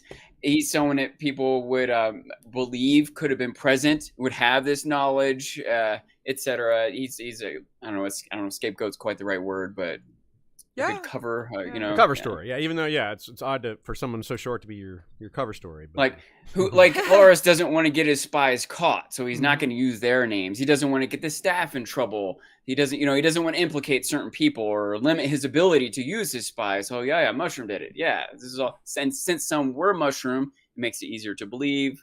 Since Mushroom would have been present for these things, it's on and on. Yeah, I'm getting more and more certain. I like When it. I do read Fire and Blood, we plan on doing a reread for you guys. Yeah. In August, First yeah. time for me, and Sean. that's definitely going to be like on the top of my brain as I go through. Now, Sean's it, going to be thinking on about- Mushroom Watch. Yeah, I love Mushroom on Yeah. the Oh, brain. please do be on Mushroom Watch, because Yes. I like my most recent reread of Fire and Blood, which was right before House of the Dragon came out, because I was kind of curious to see what they were doing. My most recent reread, I just kept looking for references to Mushroom that were not made by Mushroom himself, and I did not find any. Yeah, Yeah. I So Yeah. Never a Eustace or anyone who was like, and then Mushroom was observed to do that. Yeah, it was always Yeah, Mushrooms and then was Mushroom did reported this, to do or- this. Like Mushroom did Yeah. said he did this, and that it would make sense if Eustace had mentioned Mushroom. It would also make sense that he didn't, and of course Eustace couldn't refer to the testimony of Mushroom because the testimony of Mushroom was written was not written well till much later than Eustace's account, and Eustace would have been And probably dead by the time it again, even came out. Eustace might have mentioned Mushroom in a section of the text that we don't get. The fact yeah. that we are There's getting always that. excerpts from both Gildane and from both Eustace and Mushroom through Gildane means that there are entire sections of the text that we cannot see. yes, I wonder how George would react to having that question put to him. Is there a chance Mushroom wasn't a real person? Yeah, I think wonder if he I would- really want someone to I ask him will that tell question. you that I will absolutely at the next Q&A ask him that question, but it has to be phrased exactly right. We'll figure out a good Yeah. It phrasing, has to be yeah. the perfect phrasing because you've listened to many Q&As with Oh, George. yeah. He's real wily with it. Yeah. It was Yeah. great. I mean, I it's good for him, but like, yeah, we Well- definitely got to be real clear with what we're asking. I hope it's a left field enough question that he's like, what? Yeah, 'cause yeah. then you would. Why are you thinking Then that would pretty much kill the idea. Then we would at least know. Yes, yeah, it would. Yeah, it which is- would. yeah. But sometimes he might be like, "What? Why?" But then he might still do the thing where he strokes his He goes- chin and he's Yeah, like, he's like, really? It might be like an I hadn't interesting thought of that. idea. Yeah. yeah. Sometimes it gets him percolating. I think some Q&A questions Yeah. actually. If he gives Well, that I big would be very smile. proud if this man, if somehow got a chin this stroke. collective managed to inspire George to decide Mushroom wasn't real. If you got some chin strokes out of it, you might be like, Yeah. oh, he's I'd be thinking very about proud. I want to put that on my resume somewhere. it. Made George R. R. Martin I got stroke his George R. R. beard. Martin to stroke his chin. All right, with that, let's. Oh, go yeah. ahead. I wanted to Sean. say real quick, we have a friend, Alex, who made this very extensive, thorough timeline of the Oh yeah. Yeah, Timeline of I Game of love Thrones. that timeline. Alex, and he brought it to Ice and Fire Con, like, for it's like I don't know, 10 or 15 feet long, like it's like 3 feet by 20 feet or something. But anyway, I want to get him to make a timeline of mushrooms. Just that we can like section. line up all the times he was supposedly present for, all the people who would have referenced him. If we can suss something out from a visual extended timeline. It's Alex, amazing. if you're out there listening. Oh, also, I should give a shout out. One of our Twitter followers, Lana Del Rhaenyra, recommended I add a Bluephoria Herba Mate tea to my usual mix of blueberry bang and protein naked drink and such. So I just wanted to let them know I did it and it's good. I love that. I tried to drink yerba mate as a coffee substitute for a while, but it's just not strong enough. But it is healthier, I think. Well, maybe. I just finished my third coffee earlier, so I'm not one to talk. Yeah, I'm working on one too. I usually make it at home, but I had to drop someone at the airport, so For me, it's pure sugar. This is not coffee at all. It's just basically my morning milkshake that I've got. That's a great. Pure sugar? Is there no chocolate in it? There's chocolate, but I mean, it's the Okay, sugar that's there you the go. crux of it all. But yeah. I had mocha yesterday, so I decided I would do regular coffee today. A great segue to our sponsor, Smile Brilliant. It goes to show how much we need to take care of our teeth when we're imbibing 30-plus ounce drinks that stain your teeth with coffee and mocha or do damage to them with all the sugar. I mean, let's be honest. It's great to have a sponsor that everyone they don't need to you don't have to shop at Smile Brilliant. I recommend them heavily, but we all need to buy stuff for our teeth. So you may as well save money when doing it. You may as well buy it from people that specialize in it, and you may as well do it with someone that's sponsoring, us in the community. Yeah, you help us. Yeah, so everybody wins. A rising tide lifts all boats. So smilebrilliant.com, you get 20% off with the code Westeros. You might even save more. Sometimes they have site-wide sales. Our code will add to that. And they have a full line of products, whether it's the advanced stuff like teeth whitening, pretty important when you drink as much coffee as I do, or just regular day-to-day care, which pretty important when you drink as much coffee as I do, and with as much chocolate as I put in it, or things in between like managing grinding your teeth or more infrequent use items that rather than day-to-day stuff. So they have the whole suite, everything you might need. Get it all at one place, all at once. Take care of it together rather than here and there. Just knock it off the list. 20% off at smilebrilliant.com using the code Westeros. Don't forget. I can tell a difference in Aziz's teeth, certainly. Yeah, they are already. absolutely whiter. Yeah. For sure. I'm happy. They were ugly before. No, I'm kidding. They were they're fine, but I can't tell a difference. I will admit, which is not to say I ever thought Aziz didn't have white teeth, but I'm like, oh, they are a little whiter. Right on. Yeah, it's good to hear second opinions because you never, kind of like, I think, I'm pretty sure they're whiter, but, you can talk yourself into seeing something that's not there sometimes. But yeah, I'm confident.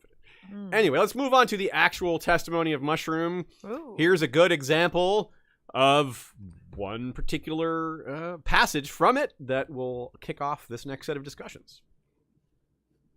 It was only a few moons later that Daemon was exiled.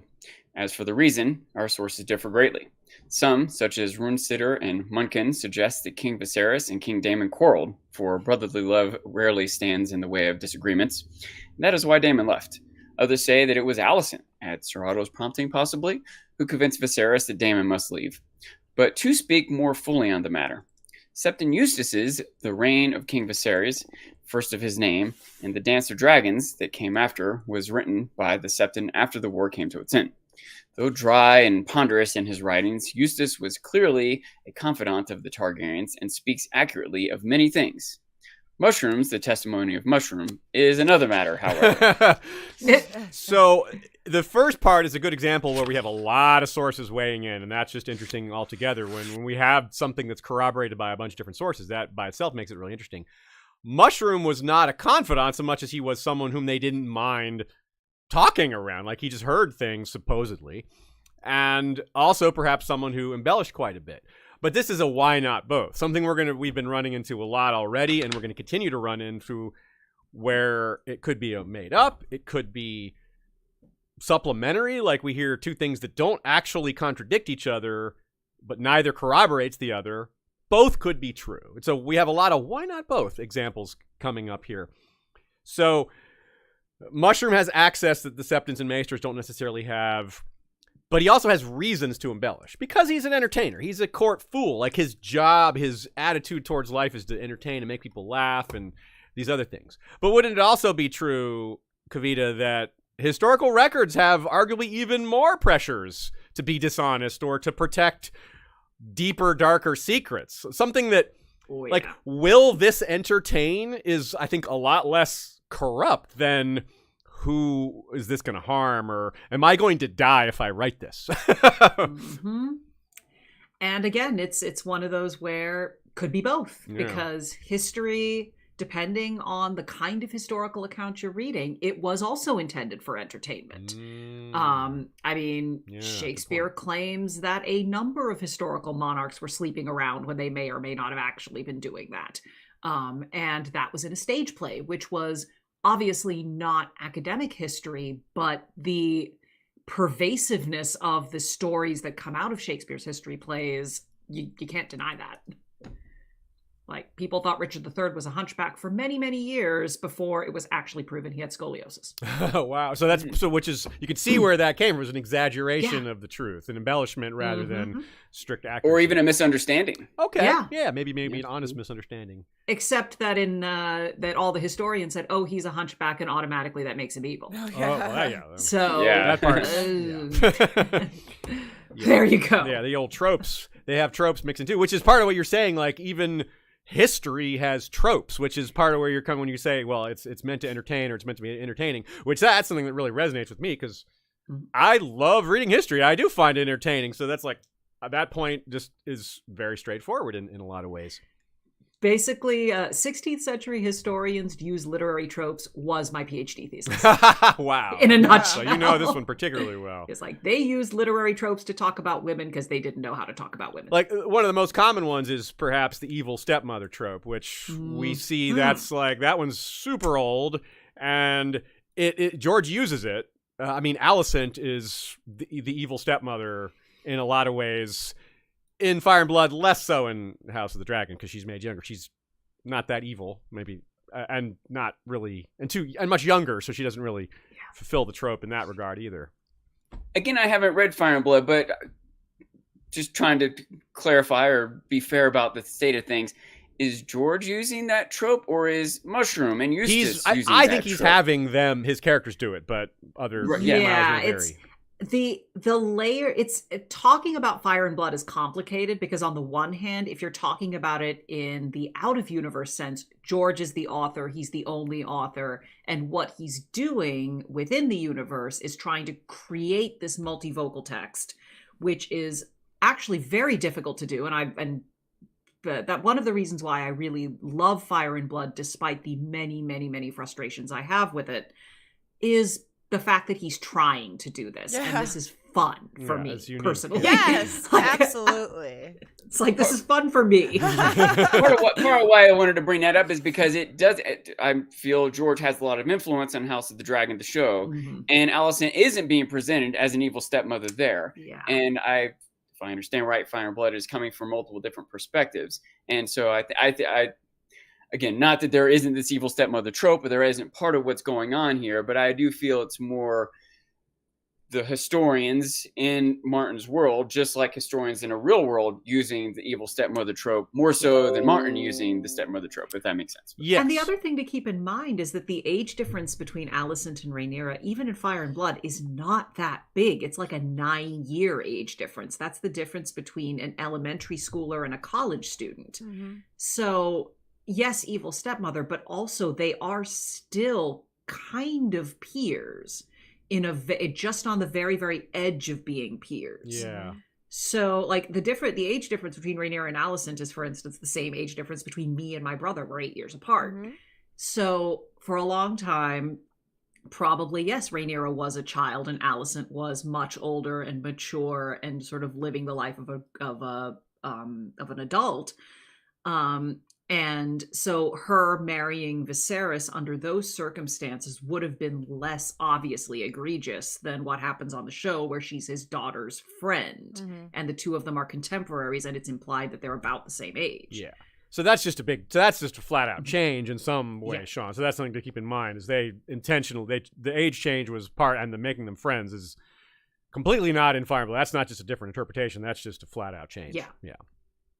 Although some of these other things Although- do fall in that category. One of the interesting things with Fire and Blood, because again, we're getting sort of snippets of Eustace and Mushroom kind of strung together by Gildane's commentary, we don't actually know how the relationship between Rhaenyra and Alicent went from what was at the beginning supposedly like okay to just absolute disaster. We know that it happened over a period of several years. We also know that there were these long periods of time where nothing really happened, or at least there was no like obvious tension between them. So it's also entirely possible, much like what happens during a lot of medieval civil wars, that there was violence was kind of a punctuation, but mostly it was these long periods of either peace or just people being on good behavior. Okay, right on.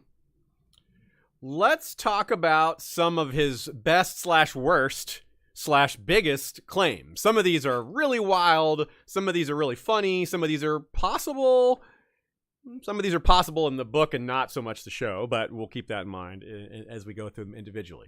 All right, let's start. Sean, some of these are going to be really wild to you, I think, particularly. Alicent and Viserys started sleeping together before Emma's death. So, having only seen the show, Sean, you're probably like, "What? That doesn't seem possible at all." Obviously, things are different in the show. In the book, she's 9 years older, and you don't necessarily have this relationship between Viserys and Emma that runs really deep. That isn't necessarily as implied or even stated at all. Mm-hmm. So it's a lot more believable, even if it is not necessarily believable. Mm-hmm.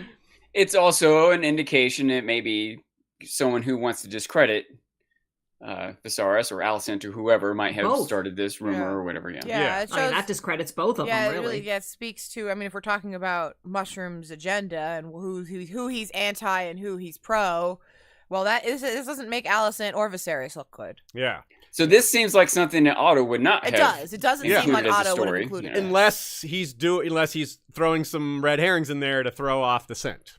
Yeah. You know, I mean, Or which unless this is something that was added much, much later. yeah, Oh, yeah, good point. true. Yep. Another That's good point. also Okay, true. yeah.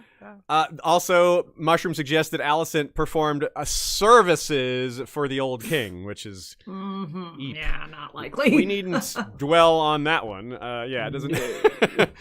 Alicent hoped that Rhaenyra would die in childbirth. That's when Visenya was born. So that Mushroom was not there for that. Mushroom was there for for Visenya's birth, though, and he claims to have carried the deceased infant to the yard for burning, which implies a Weird. very like, why would Rhaenyra have him do that? Like, it seems so very Undignified. dignified is the right word. Like, the fool carries your tragically dead daughter. That doesn't No. seem right. Yeah, it seems odd. So Mm-hmm. it's a complete opposite of performing services for Viserys, but also very not believable. But it is perhaps believable that Alicent said that line, but Mushroom not being there really throws that into question. Like, directly quoting someone that when you were not in their location is already kind of a tough sell. I wonder if it does line up with the idea that it's a story of a small folk or a servant that just got lumped into Mushroom. You know, all these different stories are all Mushroom stories, and Mhm. That's a good point. It fits in that bucket very well, Sean. You're right. That one. You're absolutely right. Because there could have been any number of servants around who heard Alicent say, maybe what's the actual line is, mayhaps the whore will die in childbed, or something awful like that. Yeah. Yeah. Which at that point, I mean, honestly, given the state of their relationship at that point, it is a believable thing Yeah. for her to have said under those circumstances. Definitely. Yeah, because again, remember that Alicent. I mean, I have to imagine that what we saw in the show with Alicent being so just disgusted and horrified by Rhaenyra's willful flouting of decency. Like, yeah, she did think of her in those terms. Yeah, she did think of her Yeah. like that. Yeah, you're totally right. Oh, I mean, I'm like, and without that kind of closeness that the show implied, as having been between Rhaenyra and Alicent beforehand, not having that necessarily, and imagining Allison to sort of this almost older sister figure, you can kind of see how like she watched this little girl grow up into someone that she completely disapproved of. Yeah. Yes, that is very true. Yeah, completely disapproved of. I mean, you see that Yeah. that is in you're right, in the show that is carried over as well. It's some of the details are different, but it's the same bottom line. Okay, so the next one, some related ones here. Mushroom claims that Daemon taught Rhaenyra how to seduce Cole, which, you know, if you go by the show version, he didn't teach her how to seduce Cole so much as he just taught her some things about seduction, which she immediately turned to use on Kristen Cole. He also says that this story became known because of him at the time, not in the testimony of Mushroom, but at the time, he's the part of the reason that this rumor spread, or that this truth, according to him, spread. He also claims that Cole turned down Rhaenyra despite all this because that he's this super pious, like chivalrous, would never incel. Would never do that sort of thing, So which is a pretty interesting claim for a Mushroom who was like, everything is sexual, you know. So before you take it away, Kavita, I'd like to point out that if Mushroom says the story became known at the time because of him, well, in the show, the story became known because of Mazzaria and her small folk, her informants. So is Mazzaria a candidate for one of the people who, you know? Oh, yeah. So Larry Strong, Love it Otto if Hightower. Mazzaria wrote Mushroom's testimony. That'd Wow, be I amazing. love it. We got to throw her in the writer mix too. for sure. See, there we have our female historians. Yes. Here we go. It's Mazzaria. Hey. That's great. She represents the small folk better than the others too. She does. Well, and also one of the things that I loved that they did on the show was they were showing all, like, the lingering camera angles and like all of those shots of people scurrying around in the background, passing information around. I loved that. That was catnip for me on the show. And I feel like that's where a lot of these stories come from. Like the story became known at the time because of Mushroom himself, or because it was a racy story that everyone found fascinating. And so the rumors were spreading all over the place at the time. Another thing to connect these two real quick, Sean, is we hear, this is portrayed on the show, that Aegon has children with the underground fighting pits. The book version of that is reported by Mushroom, which the Septons tend to download, like, this is all gross, whatever, let's move on from that, you know? So it fits that as well, that it would be something that the small folk would have maybe heard about, because this is Mazzaria knew that too. Yep, Mazzaria wanted those pits shut down. Yeah. So she would, so you could see why she would have included that. So this is a nice little, these things all fit together pretty well. But let's bring it back to the original part of this, which was the idea that the Cole and Rhaenyra and Daemon stuff. What do you think about this, Kavita? So this story in particular feels like an outtake from the Decameron to me. All the tropes are there. You have the sort of scare quotes comic plot line of the naive and stupid young girl who is chasing the oblivious guy. She turns to the rake for help, either knowing or not knowing that he's a rake. She asks no questions about why this is a bad idea. Go into excruciating detail about all the kinky things they got up to, and then only the guy she wants scorns her, and she goes off and finds another guy and just goes off living her happy, promiscuous life. There is actually a similar story about King Edward III and his long-term mistress Alice Perrers that made it into several later 15th century story collections that were inspired by the Decameron. So even though the Decameron itself isn't about historical figures, a lot of the spin-offs of the Decameron ended up starring historical figures. Like there's one about Edward IV as well, and his supposed meeting with his wife, where he threatens her with a dagger.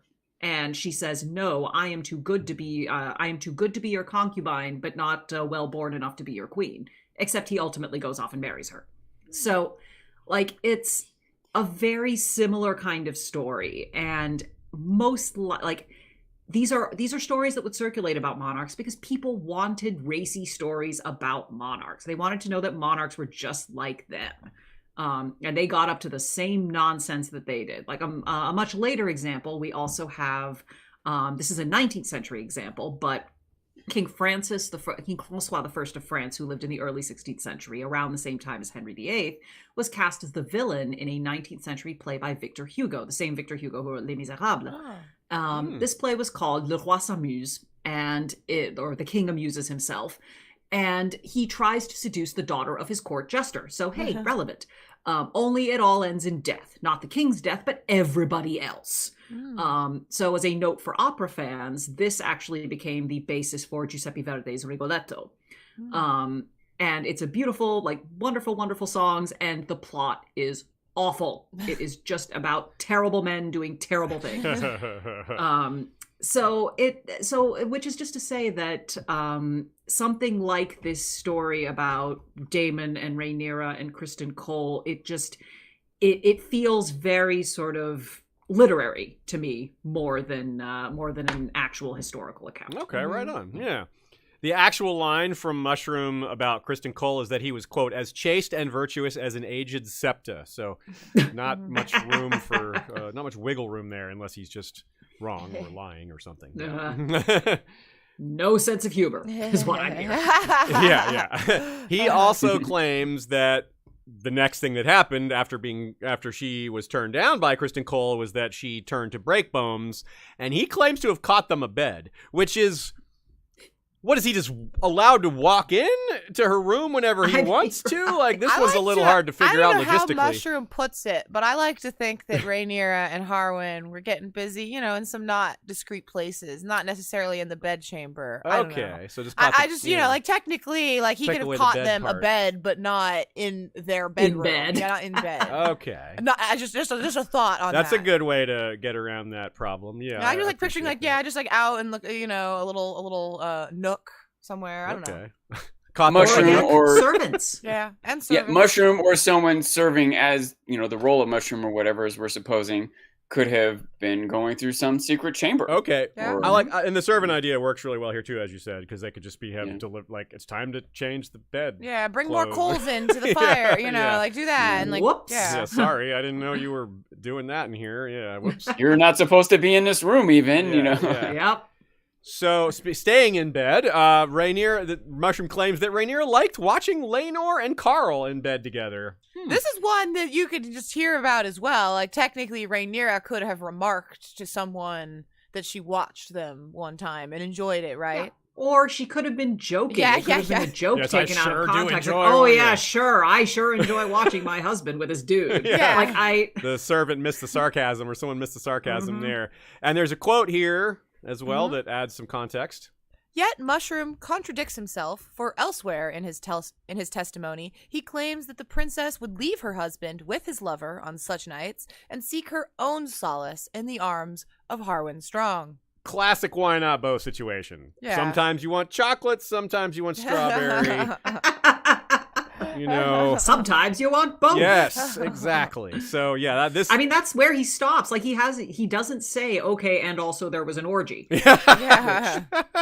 He could have, but Baelor had that line burned. Yeah. Yeah, I feel like maybe that was one Gildain cut out, like Gildain excised his own moralistic reasons.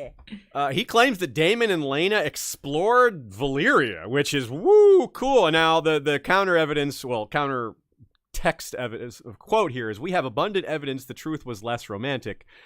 But it's another why not both. Like, there's evidence that they were Bravos and Pentos, which we saw in the show. They were, performing and getting feasted, and because they're fancy dragon riders, people are happy to give them gifts and try to win them over and stuff like that. But that doesn't mean they didn't also go elsewhere, right? They could, they were on dragons. We do not know where they went. Yeah. They could have gone to any number of places that are just not recorded. We're talking about a period of several years that are not necessarily accounted for. Yeah. And there's no flight logs.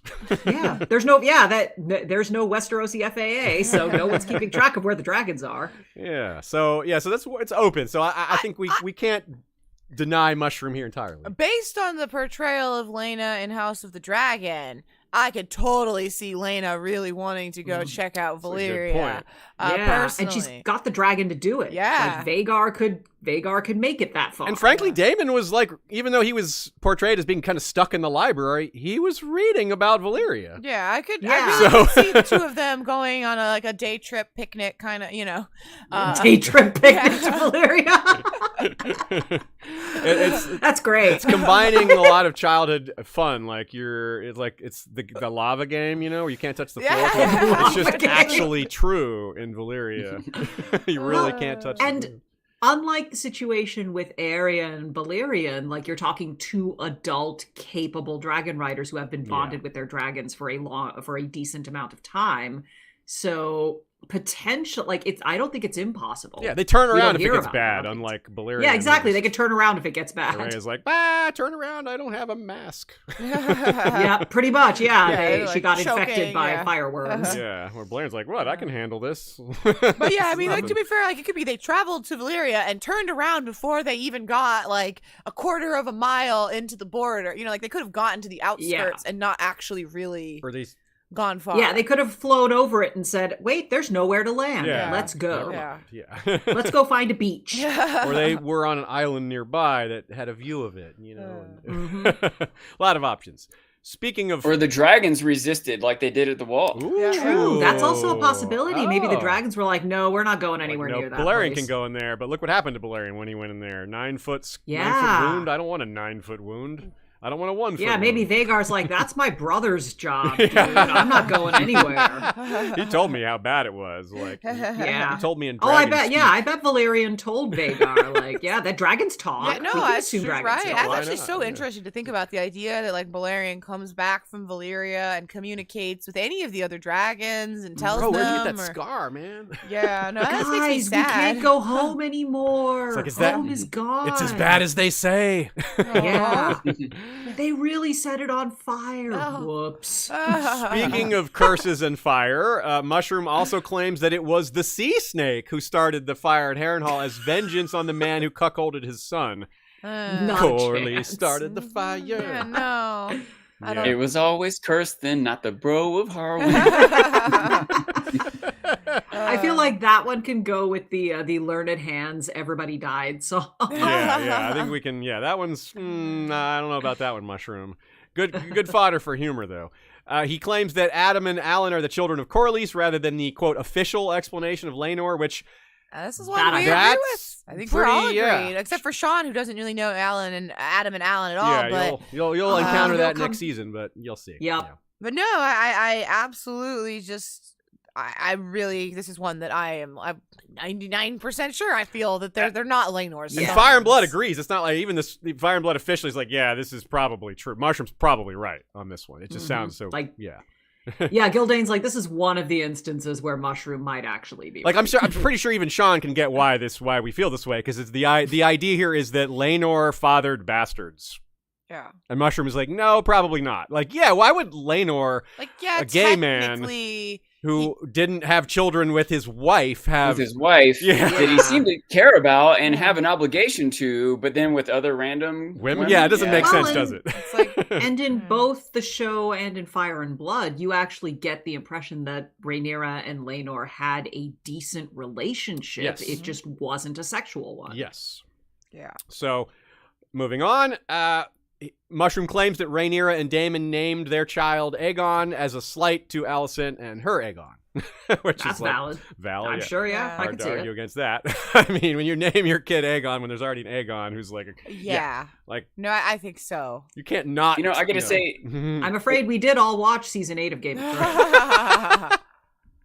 a couple things here. One, I probably don't want to do well on this too long or hear too much about it, but just because Laenor didn't have those kids, why does that mean Corlys did? I'm sure there's more to it. I don't You'll even get know who those kids are, but- you don't know those yeah. kids yet. We'll get there. You'll get there. But here's There's a another thing I've straightforward- realized is it a couple times I've even thought like, oh man, am I being spoiled when I hear about Aegon the Third? But like, well, that could be named after. There's a lot of Aegons. There's a lot of different Aegons, Exactly. and I wonder even if that was part of George's intent to kind of muddy the waters of like who alliances be or what outcomes of things could be. So Absolutely. So many Aegons. Yeah. So little time. It does help. It does help us avoid spoilers. Like we can throw some Aegons. Yeah. Around. I noticed that when I was like mentioning Aegon the Third before. It's like Shay expressed a little concern. There's like, I'm not sure Sean's gonna know what Aegon whether that he's not gonna necessarily be able to figure out who that is, or so you don't know where Aegon the Fourth and Aegon the Third lie. Exactly. It doesn't even necessarily tell you the timeline. Yeah, it doesn't tell you that. But yes, I was concerned. You're right, Aziz. I really was like, oh no.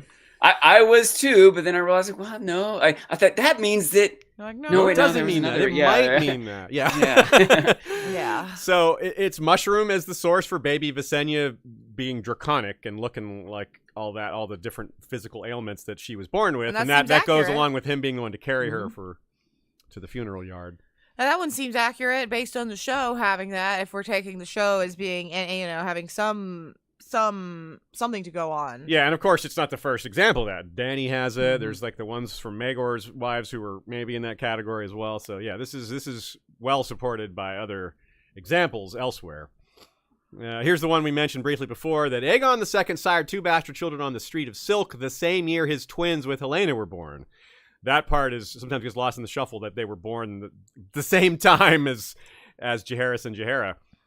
He included in this set of rumors is that he won one of these women at auction. He won her maidenhead at auction, which is and the other was one of his mother's maidservants, which is similar to the show in which it was his wife's maidservant instead of his mother's maidservant. So that's a pretty small difference there in terms of. It was the nanny. The nanny, which is worse. They made it worse. Nanny. They were like, let's make this worse. Yeah. Let's make Aegon worse. Yeah. They totally made Aegon sleep with the nanny. Yeah. So that's interesting. We have. He apparently claims part or full credit for the idea of the dragon seeds in the first place, giving the idea to Jace, which an odd thing to take credit for. Yeah, I feel like the show's version where that was Daemon's idea seems more like he's the one who's all gung ho about using dragons in warfare. Yeah. So I feel like he's the one who's pushing that. I think you're right. Yeah, the Mushroom might be tugging at his pants like, remember my idea. Here's the time to talk about it. Like, the painted table's taller than him, so they wouldn't. Yeah. Once we keep coming back to that, it keeps fitting. So everything. I think Mushroom was talking about a different kind of dragon seed, actually. Ooh. He wasn't pulling on his leg. Sorry. Okay. Sorry. No. Move on. I had to say it, though. Okay. Yeah. Everything about Sarah Snow comes from Mushroom. All of it, including her existence. The fact that she exists at all comes from Mushroom. The romance, all of it comes from Mushroom. None of it's corroborated elsewhere. Sean, we're not going to detail this one because it's pretty spoilery, but just the fact that she exists at all comes from. There's a Stark bastard daughter potentially, but maybe she doesn't even exist. I think Mushroom heard the tale of Bael the Bard and got inspired. He could have. That's a good one. But he would, if anyone would know, like he's gonna have access to Jace and talk to him, and So his home's Dragonstone. So if anyone would know, I feel like this was very possible. It's plausible. Like, at least. I really don't like. For me personally, I kind of don't want it to be real. Like, I don't like in the House of the Dragon. What I think in Fire and Blood is different from what I want House of the Dragon to do. In other words, in House of the Dragon, I would prefer to not have a Sarah Snow. And there's a lot of different ways they can go with making things meaningful with Chase and the Stark connection in my book. But I do think that there is the argument for Sarah Snow to me, and why I think it could be meaningful, is because I feel like Jace is someone who knows in House of the Dragon, he knows he's a bastard. I feel like he would be having unique. him bond with a bastard. He would bond with a fellow bastard, like a noble bastard. Sure. I feel like there could be a lot there. Yeah, so you can see I the power of that vacillate plot line, between how I think they'll go with that. I agree. But no, I do. Brandolyn Price said my thought here. Sarah Snow equals Cregan Stark. It is known. I am low-key, high-key, a Jace Cregan shipper. I do prefer the idea of they had a little romance to Sarah. Jace, I love it. Yeah. Anyway. Anyways, but still, yes, I agree with you, Brandolyn. Actually, very much. I was dancing around it, but that's my take. It's Mushroom's claim that Vermax left a clutch of eggs at Winterfell while Jace was up there. Now, here's where our two source episodes come together, because Fire and Blood calls this absurd, because they're sure Vermax was male, and they mention that Septon Barth... When Septon Barth claims that dragons can change sex, it's ludicrous. But we know in the real world this really happens with amphibians and lizard species. We've mentioned it several times. Like, I've personally seen it with fish in my own home. So it's not ludicrous. And of course, there's the dinosaurs in Jurassic Park. Of course. Yeah. Yes, where we have magic to fill in that gap here. I think there's even examples of mammals doing this, by the way. I wish I knew a little bit better, but I think there's an example of a mammal doing it. Maybe something weird like a platypus. Because they actually lay eggs, yeah. Unlike any other mammal, which have eggs, but they don't lay them, yeah. He's also the main source for much of what we know about Ulf the White and Hugh Hammer. And, of course, those two seem like pretty bad dudes. Mushroom makes them seem even worse, I suppose, which kind of fits. So for speaking to his agenda, that's a pretty anti to small folk people there. You know, for that's a good point. You might, depending on who submitted this, you might think they might paint them a little better, but I don't know. That's a very good point. Well, but also they are two small folk who caused a great deal of harm to many more small folk. So good point. On the one hand, you may be, because the way that they're portrayed at first is not quite as bad as what happens later on. So kind of, it may well be that at first everyone's like, oh yeah, that's really cool. But then a little later on, they're like, oh wait, no, these guys are terrible. Whoops. Next up, we have that it was Sylvena Sand who was behind Gaiman Palehair's legal edicts, which were, of course, characterized by their pro-woman attitude. Canon to me. It's fact. Super believable. Canon. Very believable. Canon. Yeah. That's Of course it was this like Dornish woman who had a little bit more. Of course. If it's a lie, it's so well crafted that it's hard so to challenge. good. And of course, I refuse to I accept that that's true. And this brings me back to Mazzaria again, because y'all will probably remember that I have a little bit of a theory. I mean, I would like to get Essie and Sylvena Sand, I would, but following the law of conservation of characters and all that, I do think there's a strong chance that Mazzaria will take a lot of that plot line, even potentially extending to the lesbian romance of it all. Like, that is also possible. That would be fabulous. So just speaking to the Mazzaria mushroom connection more potentially, but I still don't think that's the case in the book. Like, it was Sylvena. We're going to meet a character called Alice Rivers in season 2, Sean. That's a bastard of Harrenhal. And according to Mushroom, she was, quote, a malign enchantress who bathed in the blood of virgins to preserve her youth. Okay, then. Elizabeth Bathory. Yeah, we've heard that one a few times. Yeah, so yeah, Elizabeth Bathory, who was perhaps a medieval, was that right? Serial killer? Or early modern. She was late 16th, early 17th century, I believe. There's been some good podcast episodes on her. I recommend the History Chicks episode on her in particular. Noble Blood also did a good one on her. Right on. So as part of this, he claimed she was far older than her appearance, which, of course, that's the point of preserving your youth. But he's pointing out that it's a substantial amount of youth has been preserved here. It's not like she's 10 years younger. That he claims that she's multiple generations younger, that she was even Lionel Strong's wet nurse, and maybe even to Lionel's father, so that she would be like way older, which is the more standard accepted version is that she is a bastard daughter of Lionel, but Mushroom claims that she was wet nurse to Lionel. So these are pretty she could also have been far apart. Yeah, absolutely. Which is why my favorite take is her as a bastard sister to Lionel. I don't know that I think that's where House of the Dragon's going to go. I'm not sure. Like, just looking at Harwin and Lara, it's hard. Like, all those actors were so close in age and like reality. I don't really know what they're going for there. But I like the idea that it's between what Mushroom says here, that like, no, she wasn't a wet nurse to Lionel's father, but like she was older than Lionel enough to be wet nurse to her like little bastard brother. Maybe not was his wet nurse, but maybe quote unquote old enough to be his wet nurse. But it was his older sister and a bastard sister is my preferred headcanon there. But yeah, I certainly do not think that she was a generation before Lionel. Like, I don't think she was that old. Yeah. I think she was Lionel's. My assumption was that she was either Lionel's generation or like close to, or just like barely out of his generation. Like a little half in between. Like, sometimes they're like, 0.5. Yeah. I prefer for fantastic things to be kept at a minimum. And so I hope they don't make her magically look like she's 25 when she's really 100 or something. Yeah.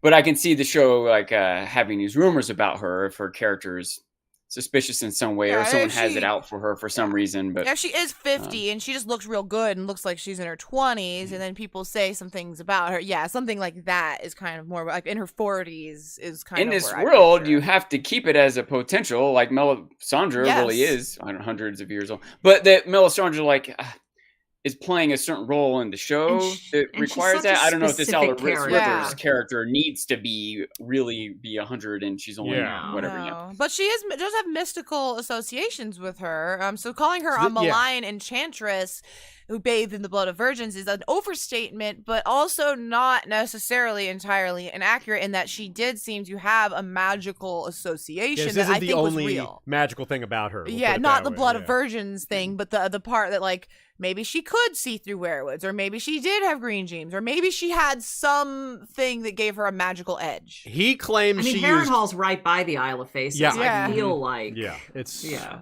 it's in that area, yeah, of that mystical zone, a hinge of the world ish, maybe. He also claims she used love potions, which honestly, this one I think he has to keep his story straight because he's the source of the claim that there was competition for Alice Rivers' love, and he claims that Kristen Cole was one of the ones competing for her, which is completely at odds with his earlier claim that Kristen was as virtuous and chaste as an aged septa. Aged So septa. the only way a guy like that is going to go for anyone is with love potions. So I think that's a pretty strong evidence that this is a false claim, at least the love potions. Yeah. Aside from the love potions claim, by the way, this is more evidence Mushroom seeming to contradict himself, that it's just two stories from two people from two time periods. I like it. Yep. Good call. Mhm. Good call. He's the source for the brothel queens, which is such a wild story that you would think there was corroboration if that really happened. Sean, there was. I doubt it. This is a happened. thing Yeah. where some royals were forced to be used as forced into sex work In a brothel. in a brothel, and Yeah. so it's like what? Like again, this would Highly be corroborated. Like there would be unlikely. a lot of witnesses to this if it really happened. So it's kind of.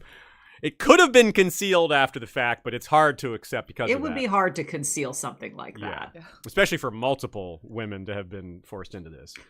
Although there was the source I mentioned earlier where only one, there was the incident I mentioned earlier where a woman was supposedly concealed in a London cook shop for several weeks and nobody knew about it. So, Okay. Yeah. except for one source. So, I mean, Yeah. just Could to be. play devil's advocate briefly, maybe, but I still think it's highly unlikely Okay, okay. given the identities of the two women involved. Gotcha. Damon, he claims that Damon and Nettles were lovers. Now, Sean, you haven't met Nettles yet. You will eventually, and some of you who have read Fire and Blood will be instantly like, I don't think so. There's more. Some people will say, I feel Some strongly. people will think yes. And frankly, there's some compelling arguments for and against it. The arguments against it are the local history of Maidenpool, where much of this took place, says no. But Yeah. their counter evidence is not very good. They're like, oh, Damon wouldn't sleep with her. He was old and she was young. What? Like, nah. That's not counter evidence. They also claim she wasn't good looking enough, which is like, I don't think that's very good evidence either. You Yeah. know? So, but they do claim it was more of a daughterly father, like he doted on her, that is believable, you know. So that will be a lot of these will be very interesting to see how the TV handles them or just doesn't use them because Yeah, it probably I'll doesn't have room say- for all of these. But Yeah, sometimes for things sometimes the TV show chooses a direction, I'm like, yes, this like makes it canon to me. I don't know what variables go into it that like shows that it proves it is canon to me. But sometimes it does. Sometimes they choose something, and I'm like, I still think it could go either way in Fire and Blood. Yeah. And honestly, with the Nettles thing, I think they could go either way, and I don't think I would be like, this is proof in Fire and Blood that it's one way or another to me. Mhm. I don't know Yeah. that anything will ever decide it for for the actual history of the text that I'll ever feel like I know, even when I see it on screen. Whereas, yeah, there's definitely been things where I was like, no, this is like we were talking about some of it earlier, but there's definitely some where I'm like, no, this is correct. yeah, like headcanon at the least, Yeah. and not just headcanon, but there's supporting evidence as well as just we want to believe it. Oh, like Visenya's birth. That was one Okay, where yeah. to me that for whatever reason, there's no doubt that was the canon in Fire and Blood, but Yeah. I still have room for doubt for other situations. Good example. Yeah, perfect. So I wanted to have in this episode some examples of surprising agreement where it's surprising that Mushroom and Eustace agree or that Mushroom and some other source agree. I didn't find a lot of those, probably because when they agree, it's not interesting and it's not included. Mm-hmm. So unless it's a really controversial thing that they're like, but we have multiple sources agree that it actually happened, which is a way of something that seems unlikely. That's when you would want to provide agreement from the sources to say, no, look, this actually probably really did happen. Yeah, so plenty of times that the source they might have agreed, but there was no reason for Gildane to say, and they both there was no reason for him to point that out. It really belabors the point if you just unless you like the sources agree on this. Like, every sentence be like the sources agree and this sources agree. Yeah, it would be. This isn't a spreadsheet, like you said, Kavita. It's supposed to be entertaining, especially this one because it's fake history, but even real history has a narrative to it. So the example here of surprising agreement is that both Mushroom and Eustace agree that Carl Corey killed Laenor, which of course the show threw us for a loop there and having Carl just be part of the plot. Loved it. It was what a twist. Yeah, we were like, whoa, and we didn't see that coming. But Mushroom adds, so they agree on that. Mushroom adds that Daemon paid him to do it, which was also portrayed in the show as Daemon paying him to be a part of it, but not to actually kill him. Yeah. But then Mushroom also adds that Daemon then had Carl murdered after employing Carl to do his dirty work, which Carl did disappear. They both disappear. Kill the loose ends. Yeah. And they both disappear. So. And that could, so they do both disappear. So it all fit. So this is a good one where they agree on the initial part, then Mushroom adds like more scurrilous details that fit. Like it's like, Daemon, if Daemon was willing to pay a man to kill Laenor, he would probably want to cover his tracks. And this is one where I haven't really entertained the idea of whether House of the Dragons canon could be correct. Like, is it theoretically possible in Fire and Blood that the House of the Dragons was more accurate than this? I don't think so, but I don't know that I have any proof that means that it couldn't be the case. In this case, maybe not, because I think they had Laenor's body. Okay, that's my question, is if there was hard proof. I'm not positive they had his body. Yeah, they had Laenor's body. They had a body. They had a body. Yeah. They had a body. Yeah. Whether it was actually Laenor's body is entirely separate question. Yeah, because in the book, there's no like burned body to throw that off. No. Like that was just. Well, okay, so like here's where I'm going with this as well. Because Carl, it was like it happened in public. Yeah. Like Laenor was stabbed. Okay, in the book it happened supposedly it happened. Well, this is my take on it. Is that George? I mean, I've waxed on about this. That George hasn't made his mind up for a lot of situations, right? He hasn't decided yet. That's what makes it easier for him to write. That he has that. Oh, he's commented on it, right? So my take is that are there things in House of the Dragon that he sees on screen and he's like, that's my new headcanon. Like, he has not done anything in the Fire and Blood that means this could not be the case. And is it possible that he could watch that and be like, stroke my chin. Actually, if I ever wrote more about this, Laenor did survive. Like, I think that the text does not preclude that from happening. Whether I think that could be anything, but I think it's still possible.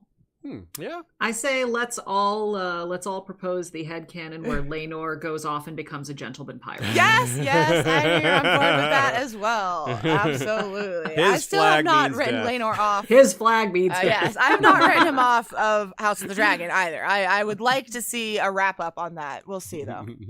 I would like to see, I'd like to see them at least sort of call back to it at some point. Yeah, I would. He took the blue Valarian flag, added some purple to it. There you go. Okay, so here's an example of where they somewhat disagree, and some discussions that come from that. One that's kind of maybe irrelevant on terms of the disagreement, but it shows how the sources can differ on even when it isn't a matter of substance necessarily. Although in this case, maybe it is. Here's what we're talking about: the death of Lord Beesbury. Everyone basically blames Kristen Cole, but there's some differences on how he was killed, whether he was tossed out a window, whether his throat was cut, and the show had a third version.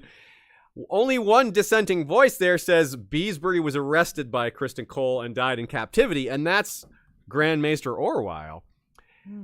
So even though his theory Orwyle's take is not repeated by anyone else, Orwyle was actually there. But we don't actually have Orwell's account. We have Munkin's account of Orwell's account. And Orwell was kind of notably tried to cover his own ass. Right? Yes, and we know Orwell tried to cover his own butt. Yes, you're right about that. So there's a multiple reasons not to just take Orwell at face value, because it's not face value, and he might be lying. Munkin is also the example Tyrion cites as incorrect while discussing the tale of Sir Byron Swan, attempting to repeat the tale of Serwyn of the Mirror Shield. So we have another example of Munkin being wrong to support the idea that Munkins shouldn't be believed when discussing Orwell necessarily. You know, it's not proof, but it casts doubt on Munkin's accounts in general. And here's where we point out in general as well, Eustace was biased towards the Greens and Mushroom towards the Blacks. But also Orwell kind of favored the Blacks, which is a little interesting. But that's mostly because of just how things went afterwards. This is a great case of Orwell trying to save his own skin, most likely. And if Munkin knew Orwell was being pro-black in his analysis, he may have tried to correct for that. He's like, okay, I know this source was biased, so let me try to undo some of this bias in my version of it. But he may not have done a very good job of that. Well, is that something we see, Kavita, out in the real world of an author interpreting someone else's source, interpreting a source as biased and trying to like filter some of that bias out? Oh yeah, oh yeah. All Easy over yes the on place. that Yep. one, huh? Okay. Mhm. Easy yes. Yeah. Authors are constantly chroniclers are constantly talking over each other.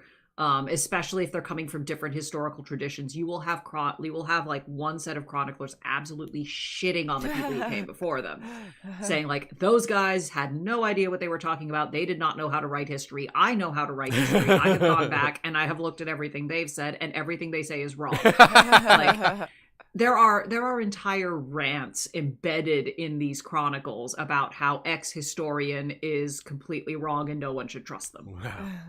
It's even better when the religious conflict enters into it, because then you have like Protestant historians screaming at Catholic historians who are screaming back, and it's a whole thing.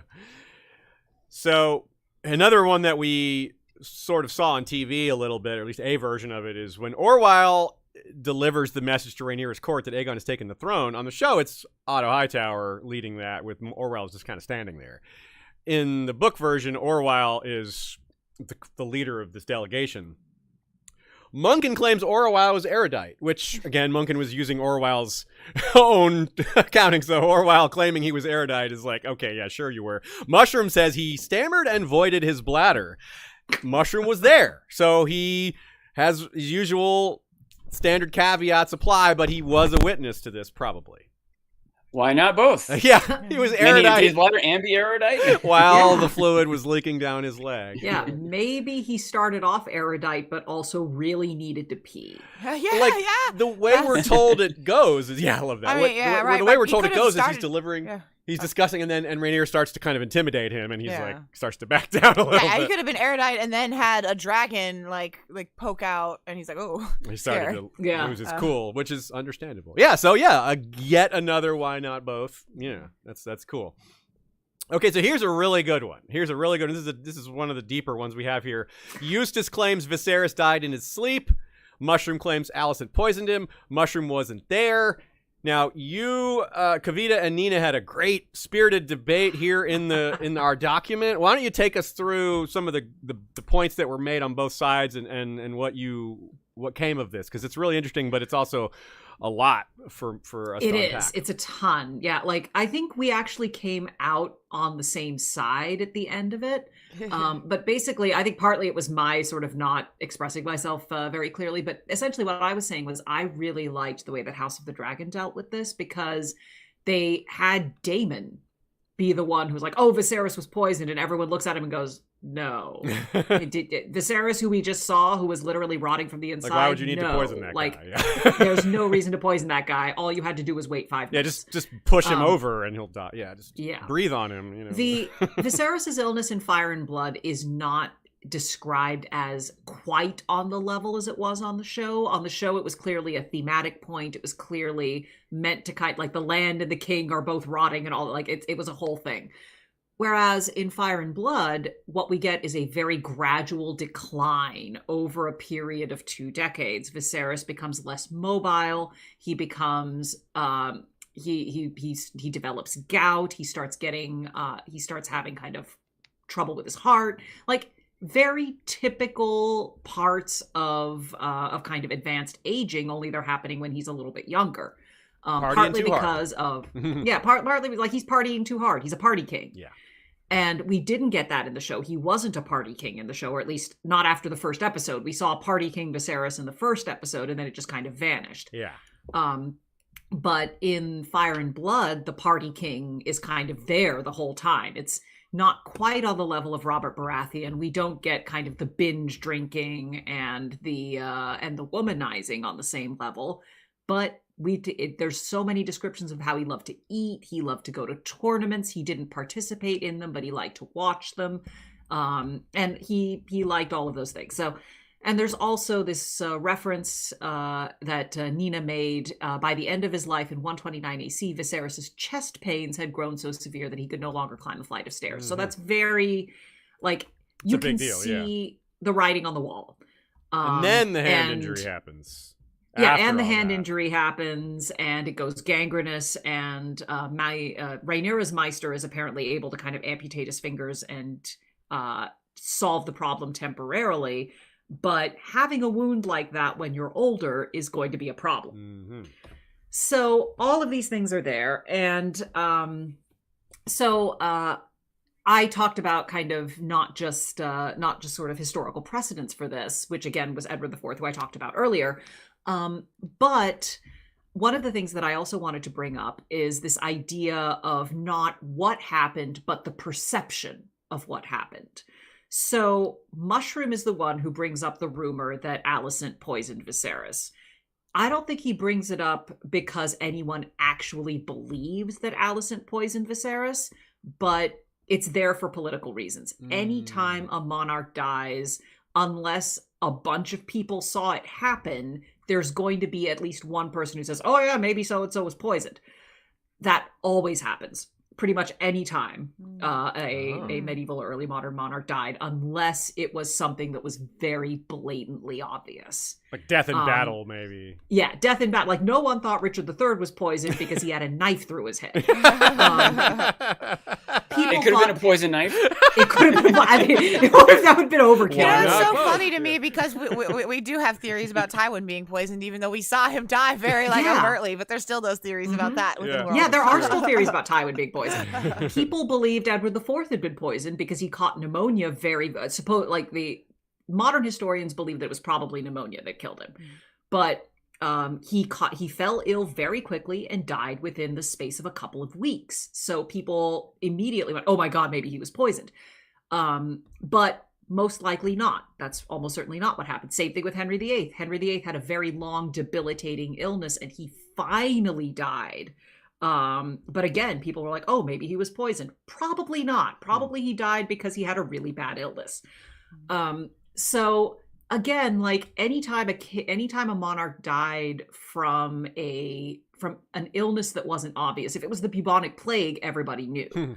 But if it was just some sort of respiratory thing, no one could have been sure. And also from Mushroom's perspective, given the timing, which happened when Rhaenyra was unable to do anything about claiming her throne, you could see how Mushroom would want to put out a, it's like, oh yeah, maybe she was poisoned, maybe this was on purpose, maybe the timing is just too good. But again, Mushroom wasn't there. And if we actually look, and this is what Nina points out, if we actually look at it from the Greens' perspective, it doesn't make sense. For the Greens, it was to their advantage to have Viserys alive because he was their puppet king. Yes. And as soon as he died, totally at that point, they knew there was going to be a succession crisis. Yeah, so stringing it out to get their ducks in a row made sense. Yeah. Yeah, they wouldn't want him to die until and unless he explicitly named Aegon as his heir. Yeah. Which, as far as we know, he never did. Right.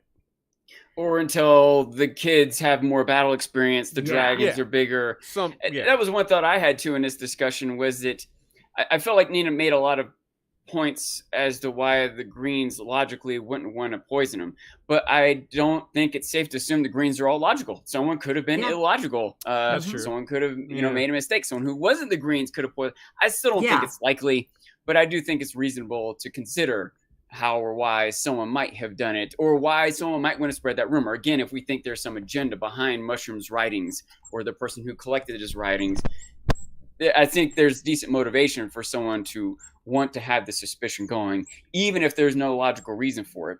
And even if there's no logical reason for it, sometimes people are illogical too. So that's also a factor. Absolutely. Yeah.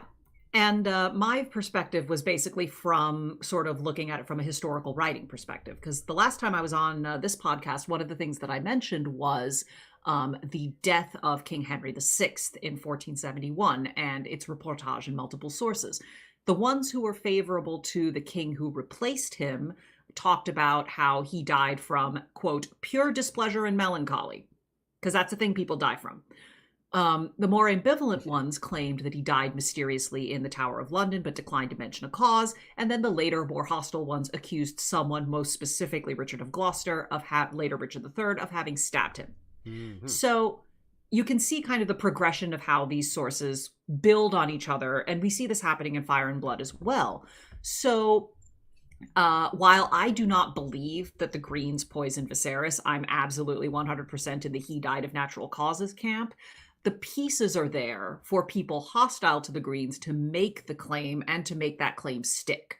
Even if the Greens were not responsible, people probably believed they'd done it, at least in part because they are scrambling to hide the fact that Viserys is dead. And people are going to look at that and they're going to go, well, why are you doing that if you're not guilty? But the fact is that what they're likely doing is they're reacting to something unexpected rather than proceeding along with a plan that they had already arranged. I see. Like in a show, we saw Daemon, even if Daemon thought about it logically and realized the Greens wouldn't poison him, Daemon's not thinking logically. No.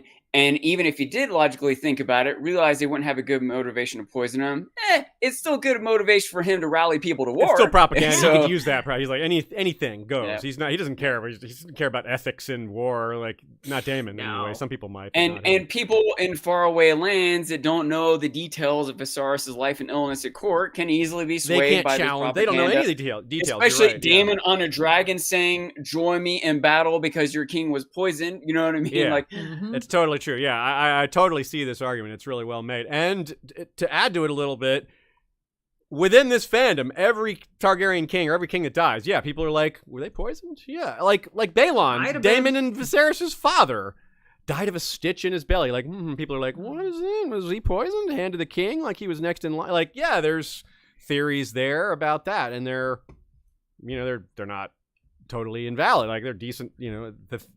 The thought process, at least, respect, and there may be something to it. And that even vaguely gets brought up on the show when Otto gets fired. Yeah. So, I'd like to point out, I have a cat on my lap. Oh, look at that. Just Xerxes. so y'all know. Anyone who was not looking at the camera should see him. The next one from Mushroom is that Lady Jane of the Vale asked Jace to go down on her in order to win the Vale's support in the war, the Dance of the Dragons. No, Jane Eyre is a lesbian. Yes. Everyone knows. Yeah. Yes. Did not happen. Not very likely. Yes. 0% chance. Yeah. Similarly categorized here, Eustace says Ironrod, the Master of Laws appointed by the Greens, got his nickname for his unbending attitudes on matters of law, but, quote, Mushroom declares that Ironrod was named for the stiffness of his member, having sired 29 children on 4 wives before the last died of exhaustion. Well, why not both? Yeah. Why can't your laws be as stiff as your member? Exactly. Why not both? Yeah, and there are some other examples here too. Like we got a dog and a cat on screen now. We got a menagerie in play here. And Sean's got a crouching tiger, hidden dragon. This one heard the garage door, so I'll probably have to let her out in a moment or two. I'm letting you do that. So I think what happens sometimes is when the way sources present things, like Mushroom says this, but Eustace says this. Sometimes that framing implies it's a contradiction, but it's usually just like if they just said and, or instead of but, like Mushroom says this and Eustace says this.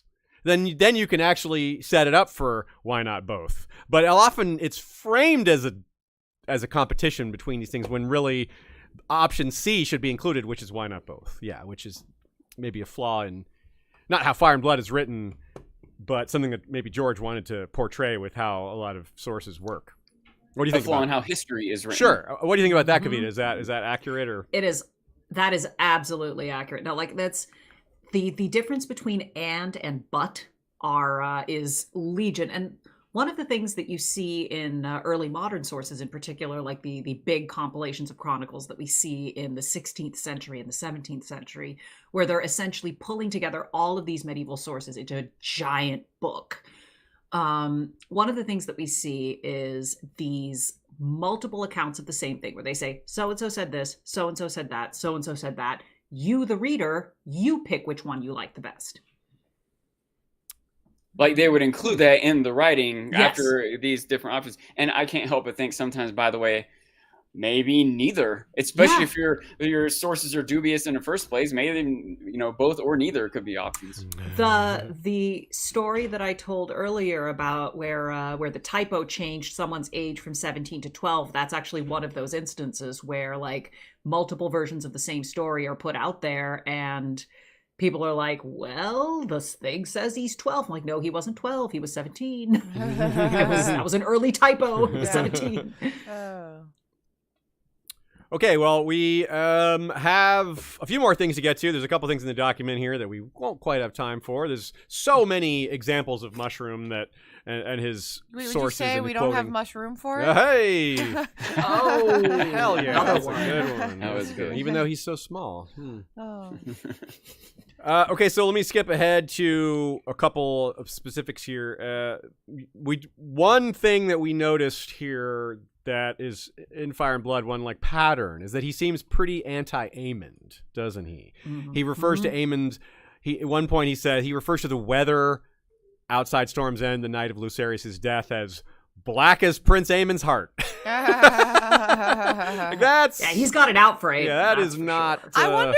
Wait, who was it? Mushroom who had it out for Aemon, or Eustace? Mushroom. Mushroom. So it makes my sense that take Mushroom on has it it is out that for if Mushroom was real, I feel like Aemon would be very humorless and would really not like Mushroom, and that it would be a real like. Mushroom doesn't like the guys who don't have a sense of humor. Yeah, so I think He doesn't laugh at my jokes. He's going to be the butt of my jokes. He mocked right. Aegon the Third for his lack of sense of humor too, Yeah. and Aegon the Third was an otherwise decent person, just traumatized, poor kid, and all that. But yeah.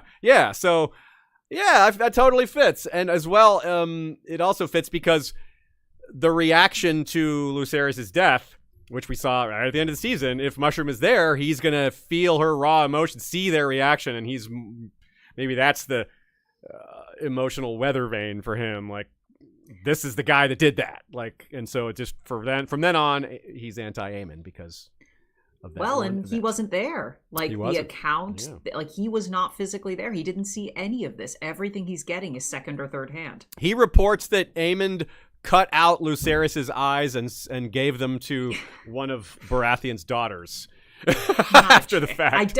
It's like, Well, where did he get the body? Didn't Vagar? yeah, eat the where bo- did like, he? what- Yeah, he found the body. Exactly. Like, yeah, if there was a body, how did he find it? Yeah. So that's not very easy to believe. Yeah.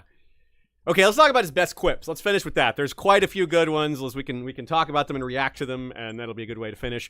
This is a thing we like to do with my other much smaller podcast, the podcast of Surprise, the Witcher podcast that we do. We save all the jokes for the end, and it's a good way to, I think, to exit an episode with laughter. Yeah. So we're ending with the wit and wisdom. that's true. We're ending with the wit and wisdom. Yeah, you're right. Okay. So we couldn't find, like, Eustace's accounts weren't very funny. So that's important to note. But though both did say Beesbury spoke up in a waspish tone, which was that's a little secret pun there. At a particular low point for Rhaenyra, he reports this conversation, quote, My faithful Mushroom, her grace call me, would that all men were true as you. I should make you my hand. When I replied that I would sooner be her consort, she laughed. Okay, so this is one of the reasons people would think of Tyrion, because that is something Tyrion would say. Like, Absolutely. why not? Why not? Or why not both? Yeah. And that's actually a book. That's that. I could totally see that exchange happening. I agree. And and that just being something that they a joke between them. I could see that. I mean, I can definitely see Tyrion just saying this to Dany. yeah, totally. Honestly. As I said at the beginning, he's the one credited with the nickname Broken Bones for break bones. Yeah, it's pretty good. Fair. It sucks, but it's fair. The Queen That Never Was, which is a great nickname. We use that one a lot. And the Butcher's Ball, which is a battle that you haven't seen yet, Sean. So it's a or a ball. nickname. It could just be a dance. Oh yeah, it could be a dance. Yeah. You don't Sorry, know. We don't know. Spoiler. I mean, it's the Dance of the Dragons, so there should be dances within the it's sub dances within the group. Sub dances. He nicknamed the shepherd Ball of the Dragons. He nicknamed the shepherd the Dead Shepherd in part because of his stench. He smelled like the corpse. Yeah, the shepherd's a character you haven't met yet, Sean. He's a sort of High Sparrow-ish, but a little more mysterious. And there's a line in reference to how the commoners should be feared. And if you think of the riot at King's Landing in A Clash of Kings / Season 2, this line that comes next really hits home. Quote, and this is Mushroom saying it. Drunks they may be, but a drunken man knows no fear. Fool's eye, but a fool can kill a king. Rats that too, but 1,000 rats can bring down a bear. I saw it happen once down there in Flea Bottom. I'm not sure he really saw that. 1,000 rats bringing down a bear. That part I couldn't doubt. But maybe it was a Mormont. Maybe some that I can believe. Common folk of Flea Bottom. 1,000 Mormonts? Night. No. 1,000 rats. Mormonts. A lot of rats. Yeah. Well, if there's Larry Strong rats, maybe they're no. I don't know. So, but he's right there. Like, yes, if there's a quantity can overcome quality if there's enough of that quantity. Sometimes it takes a lot of quantity, but yeah. So that's it's almost Patch-Facian because King Joffrey was quote unquote murdered by Tyrion, whom he had made his fool. Remember, Tyrion was made Joffrey's fool. Also, Dantos, but that was a longer thing there. It was just at the wedding where Tyrion was made his fool. Not to mention, Joffrey nearly got himself specifically killed by starting that riot, by mocking the crowd. For spoiler purposes, we shall avoid this full context of this conversation, but it also does involve Prince Joffrey Velaryon, because Prince Joffrey was arguing to go take action, and this Joffrey here got killed for his action. So yeah. Conveniently, not just for spoilery purposes, but for time purposes. Yes, conveniently. Yeah. I was trying to work in the caveat Kavita as a joke too, but I couldn't figure. I couldn't figure out how to work that. For years, Microsoft Word thought my name was Caveat. So Microsoft Word got there before me and trying to make that joke. Yeah. AI's better these days. Mushroom claims to. It's claimed that Mushroom said that Laena was, quote, almost as pretty as Laenor. Yeah. That's a good one. Yeah. That's the one that was said. Yeah. Damon got that one. Yeah. He also claims Alicent said to Laenor on Joffrey's birth, "Do keep trying, Sir Laenor. Sooner or late, you may get one who looks like you." Exact quote on the show. Yeah, that one was good. Alicent said that, right? Yes. Yep. It's just in Fire and Blood, Mushroom is the source for Alicent saying that. Okay. So yeah. Okay. I believe it. Yeah. That one I believe. Absolutely. Yeah. And here's one of the biggest of all, saving the best for last. It is, and remember what we just said about his views on Aemond. He claims Aemond said the following. Forgot my cup. I have never known anyone so strong as my sweet nephews. So let us drain our cups to these 3 strong boys. Oh, yeah. Oh. So it's a good example of one where we all headcanoned that one for the most part. Like, it's so good, it's painful to admit it might not be true. Because it's like, it came from Mushroom, it sounds maybe a little embellished. Like, because Mushroom may have improved the wording. Like, was Aemon really that eloquent? If Mushroom's saying it to his audience, he would want to, like, make the joke just right. Like a comedian, like you go through a few iterations until the joke is worded just properly. I think that might be at work here, but I'm fine with that. I feel like on the show, this was an insult that he had practiced in front of the mirror for a really long time. I was thinking the same thing. I was even thinking that maybe Mushroom or whoever gave Aemon that line is like, this is what you do. This is what you say. So Anyway, I do like the idea though that Aemon was like, okay, I'm gonna see my childhood bullies, my nemesis again. What am I gonna say to these? I mean, knowing Just waiting all week for knowing that what one. we do about Aemon, he's probably got a whole like book of insults he wants to aim at people, and he just pulls them out whenever he needs them. just ready. Yeah, he's just ready. It's not a bad strategy. I feel like I wish I'd do that. I wish I would do that sometimes. I always come up with the best lines after the fact. Here's my favorite, though, because it summarizes some of what George is saying about the type of source Mushroom is, even as he's also pointing out that Mushroom is accurate quite often. Clearly not always.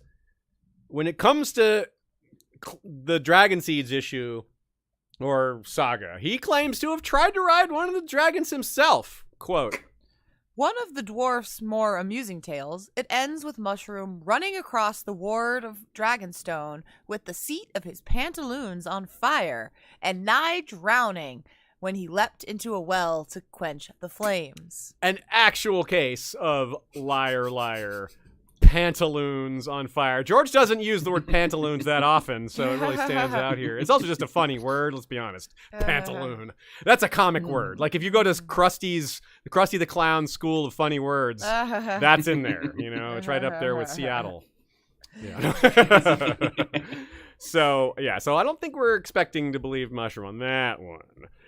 Against that, though, we have him saying things like this, quote, Some singers can find glory even in a privy, Mushroom tells us, but it takes a fool to speak the truth. that's pretty wise, and like that one's one to take to heart, because like Patchface, that's when we come back to him, where Patchface is like spitting visions and nonsense, but some of it's like dead accurate or gonna come true, and you better listen. But even if you can't understand it, how do you respond to that one, Kavita? This piece of wisdom.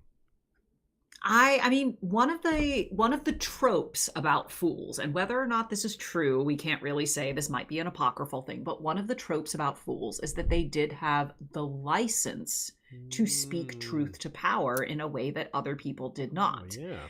And they become kind of emblematic of these types of relationships. This relationship between a monarch and one person in their court in particular, who is obviously definitionally below them in status, but who for whatever reason has their confidence. We see, like, obviously Davos is not a fool, but we see Stannis and Davos having this kind of relationship.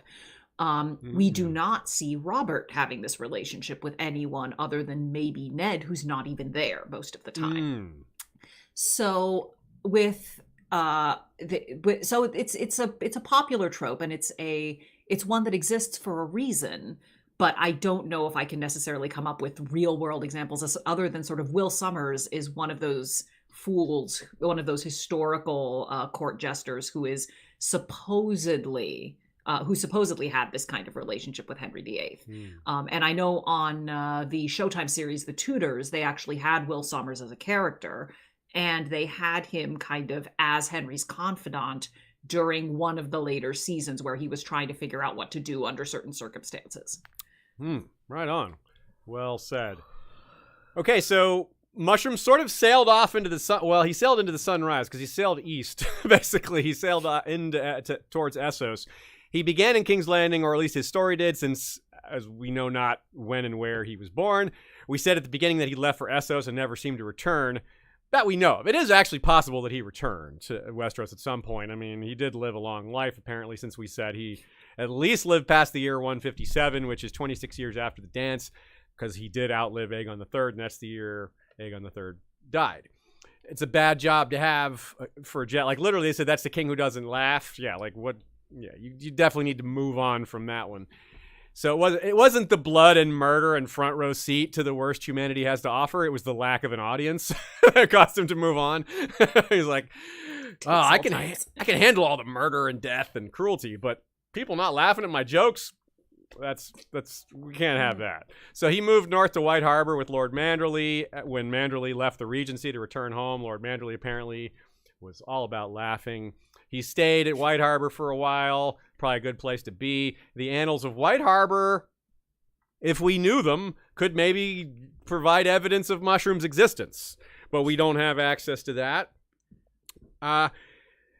There's always a chance he gets mentioned later. He could be mentioned in Fire and Blood too because of the Baelor stuff and the burnings. There's some other possibilities, maybe in A Song of Ice and Fire he gets mentioned again. Maybe Tyrion has cause to cite him. This is the last written of him in Fire and Blood, however. The later volumes of his testimony, filled with colorful accounts of his life in White Harbor, his sojourn at the court of the Sea Lord of Braavos, his voyage to the port of Ibn, and his years amongst the mummers of the lisping lady, are valuable in their own right, though less useful to our purpose here. So, sadly, the little man with the foul tongue must pass from our story. Though never the most reliable of chroniclers, the dwarf spoke truths no one else dared speak, and was often droll besides. Yes, he was. He was often droll besides. So yeah, I don't think it's a vain hope that we get more on Mushroom. Maybe not like details about him, about his life, although we might be able to extrapolate stuff based on what we do get. What do you think, Kavita? What are your hopes here? So, in addition to asking George if he thinks Mushroom is if the testimony of Mushroom was actually written by a real person named Mushroom, I would like to ask him which were the books that Baelor has to be burned. Give us a full list. Yeah, we may get closer. I want to know, like, were they dragon books? Were they raunchy books? Were they like books about other religions? Like, I want to know what were the books he wanted burned. But it's honestly the variety of stories that makes me more like the fact that there's so many of these different stories. And you look at that last section, even there's like 4 different like lifetimes worth of experiences that, yes, they could all have happened to one person, but it seems to me that this is a collective story, that Mushroom is a convenient pseudonym for multiple people. And if you look at sort of, for instance, the city chronicles of the 15th and 16th centuries, they're usually amended by multiple people. Like it starts off with one person writing it and then someone else picks up and like the Dread Pirate Roberts theory of Mushroom. Except that in this case, it's even more of a collective. Like you've got lots of people contributing stories. And then in the end, you end up with this text that contradicts itself, that doesn't necessarily hold together, that doesn't make sense. But it does offer kind of a bird's eye view of what lots of different people thought. So, potentially. Right on, okay, yeah. I really love the way the name suggests that. We have so many, this is what we brought up at the beginning, kind of to circle back. Ashea brought up the euphemism for Mushroom, which is fitting because he's such a sexual character. And then we brought up fancies sprout like mushrooms after a hard rain, which is a variety of rumors about a particular event, which is what you're characterizing Mushroom as a being, which is so fitting. So George really created a character that suggests and supports a number of theories, a number of takes, it's just really well made. And that's awesome because it doesn't seem like a particularly important character. It seems like just a way to support the fun of the story. But when you dig into it, it's like, this is really well thought out and it just fits and works really well as a point of discussion, as a springboard for the interesting topics we had today and others that are surely possible that we didn't have time for or didn't conceive of. Yeah. Once again, George. Just thinking about the idea too, how mushrooms are sometimes nutritious and tasty, but sometimes poisonous. And maybe the stories of mushrooms are similar. Sometimes they're adding value and fleshing things out, but sometimes they're making us suspect the truth of it or tanking someone's reputation or whatever. Good point. Good point. A couple of comments from folks as we make our way out here. Maura Lee says, just a show of love and support for everything History of Westeros. Love you guys and the kitties. Yeah. Yeah. Maybe it's got a time for Sean to grab a cat while yeah, we're... she had a long look at Xerxes during that. That's true. We got a episode, dog. at We got a least. cat. We could have another cat. Yeah, we could have another Karina cat. Strick sends a cool sticker from New Zealand. Thank you, Karina. Brandon Price says, I've got to go, but thanks for the awesome episode. Can't wait to catch the rest. Not really a deep question, but I was wondering if Dr. Kavita thinks Gildane is a nod to Gildas at all. I could see that. Yeah. Yeah. Gildas is, so just for context, Gildas was a 5th or 6th century historian writing in Latin in what is now the United Kingdom. I'm not sure exactly where he was located, but he is actually another of the early supposed sources for King Arthur. He only mentions him in passing. He mentions him as this Roman warlord who happened to be active against the Saxons. But that's what makes him relevant, because he is one of our earliest sources for the existence of that guy named Arthur, who might have eventually become known as King Arthur. Okay, very good, very good. Oh, we got another cat. There's another Yay. cat. Additional cat. Yay. Oh, there she is. Oh, a tortie. Oh, so Yeah. pretty. Yeah, pretty torty girl. Oh, look at her, looking right up. What a star. Oh, yeah. She's like, I'm a fancy cat. yeah, that's nice. Good girl.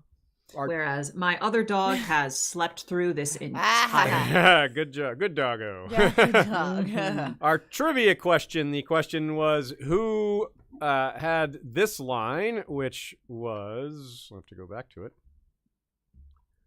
You have it. They cooked it with mushrooms and apples, and it tasted like triumph. The quotee is Cersei, and what's being referred to is the boar that killed Robert Baratheon. That's what I Yeah. thought. So I was like, that sounds like a Cersei line. And Christina K got there first, very Nice. quick, immediately. So Nice, so she quick. knew. Other Very people good, guessed Christina correctly K. too, but hers was much faster. Cool. Right on. I'm glad a few people got that one. Not too surprised Christina K got it first. She's a lot of times on top of these things. Very good. A few other episodes we mentioned. Don't forget, next week is Battle of the Trident. I didn't technically mention our Dance of the Dragons coverage with Radio Westeros, but it is certainly coverage of a lot of these events with Mushroom's involvement. Oh. We certainly talked about the Septon Barth episode. That's a big one with our sources and a different look at an important source.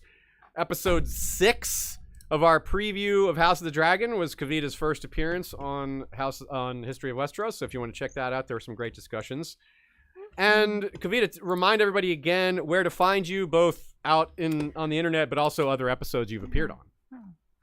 Okay, so yes, as you mentioned, I was on the episode 6 preview of House of the Dragon here. I was also on the House of the Dragon recap episode, the end of season recap on Learned Hands.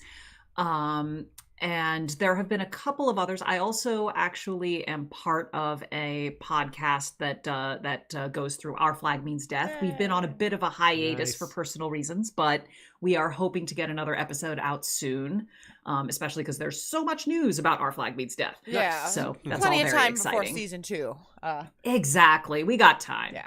So that, and I can be found, I've written a bunch of essays about House of the Dragon, adaptation, Fire and Blood. If you want to hear any more details about my various mushroom theories, that is usually where you can find them on my blog, which is kvmfin.wordpress.com. And I can also be found on Tumblr as Poor Shadows Painted Queens, where I will occasionally answer weird questions about A Song of Ice and Fire. Nice. Excellent. Well, you are amazing. Thank you very much for coming. We really Yeah. appreciate your time and your great thoughts. I learned a lot. I expect the listeners did as well. And Sean and Ashaya too. I can't speak for Yeah. them, but I'm going to go ahead and do it anyway. No, I was glad that we could have you on when Sean was on, because obviously before it was a spoilery topic, so he hadn't gotten to meet you before. So I was glad to get that. Oh yeah. No, and also the shirt that I'm wearing is a Shakespeare shirt. It is yeah. all the female characters from the first tetralogy. Oh, So hell yeah. That's Excellent. great. Yeah, I was wondering. Actually, we should point out our shirts. Sean is wearing one of the History of Westeros shirts with the pink egg, because Sean's last name is Pink. So he deserved pink. I'm wearing the Gang Goes to Ice and Fire Con, which was relevant because Sean brought up Ice and Fire Con today, but I was just thinking about the con and felt like wearing this shirt. And I have the King, Long Live the King, Viserys Targaryen shirt. Yeah, which is with the his TV mask. version, House of the Dragon version. Yeah. I actually got, Aziz isn't wearing it right now, but I got like the crown that is on that the Viserys and Jaehaerys and Rhaenyra crown. This I crown. got Aziz a ring version of it, like a Yeah. small ring for his hand. Ooh, It's really pretty. cool. It's a Share really picture nice ring. sometime. I don't wear rings while Anyways. recording because it's too easy to Yeah, to tap click, on yeah. something. And make sounds and clicks and banging sounds. Yeah. Mhm. Nope. Rings are no-go for recording studios. At least for me. Anyway, folks, thank you to our patrons and Spotify subscribers. Those are both the most direct ways to support the show with a monthly recurring subscription of a level financial contribution that you choose. You can also make a one-time donation during a live stream or at historyofwesteros.com using the big donate button. Thanks as well to Nina for her great takes. Worked out a lot of good details there. She had a lot of good insight as well. And we're looking forward to having her on the show directly in 2 weeks. So that's great. And thanks as well to Joey, Jesse, and Bran, and Michael Klarfeld for our music, our videos, our maps. You guys are amazing. Michael Klarfeld is back in the map game again. He comes in and out of it, when his creative energy switched comes gears and to goes. the Stormlands suddenly. He has Westerlands in the north in progress, but all of a sudden he was like, I'm switching to this. And that's how the Yeah. creative process works. I love it. Yep, that is indeed. You can never predict where Sudden your energy Stormlands. will be. Which also means that we might switch out the maps eventually here, because we Yeah. haven't switched out them out in a while, because I do like the Known World one. The Known World is such a good But one. I should switch it out for the Stormlands and whatnot eventually. Absolutely. Speaking of which, I've got Michelle Yeoh and the Crouching Tiger, Hidden Dragon poster behind me, who's up for Best Actress. The Oscars, I'm excited to watch right after our podcast here. Nice. Oh, And- such a good movie. I loved Everything Everywhere All at Yeah. Once. It was so good. I agree. I'm waiting to see who wins, but I'm going to put out little 1-minute reviews of all the Best Picture nominees. And the last one I saw was Women Talking, which, man, that blew me away. I highly recommend Women cool. Talking to All right, anyone. great. Definitely I'll subscribe. definitely watch your 1-minute clips. For Definitely sure. subscribe to Dancing Sean on YouTube if you want to catch his reviews Once he on gets the them Best out. Picture nominees and on his other topics. So good to have a subscription locked in already, so whenever things come out, you're ready for them. There All right, is. folks. That is it for this episode of History of Westeros podcast. We will see you next time. You know what to do in the meantime. Bella, reread us. Oops, if I can actually exit us. Oh, damn thing again.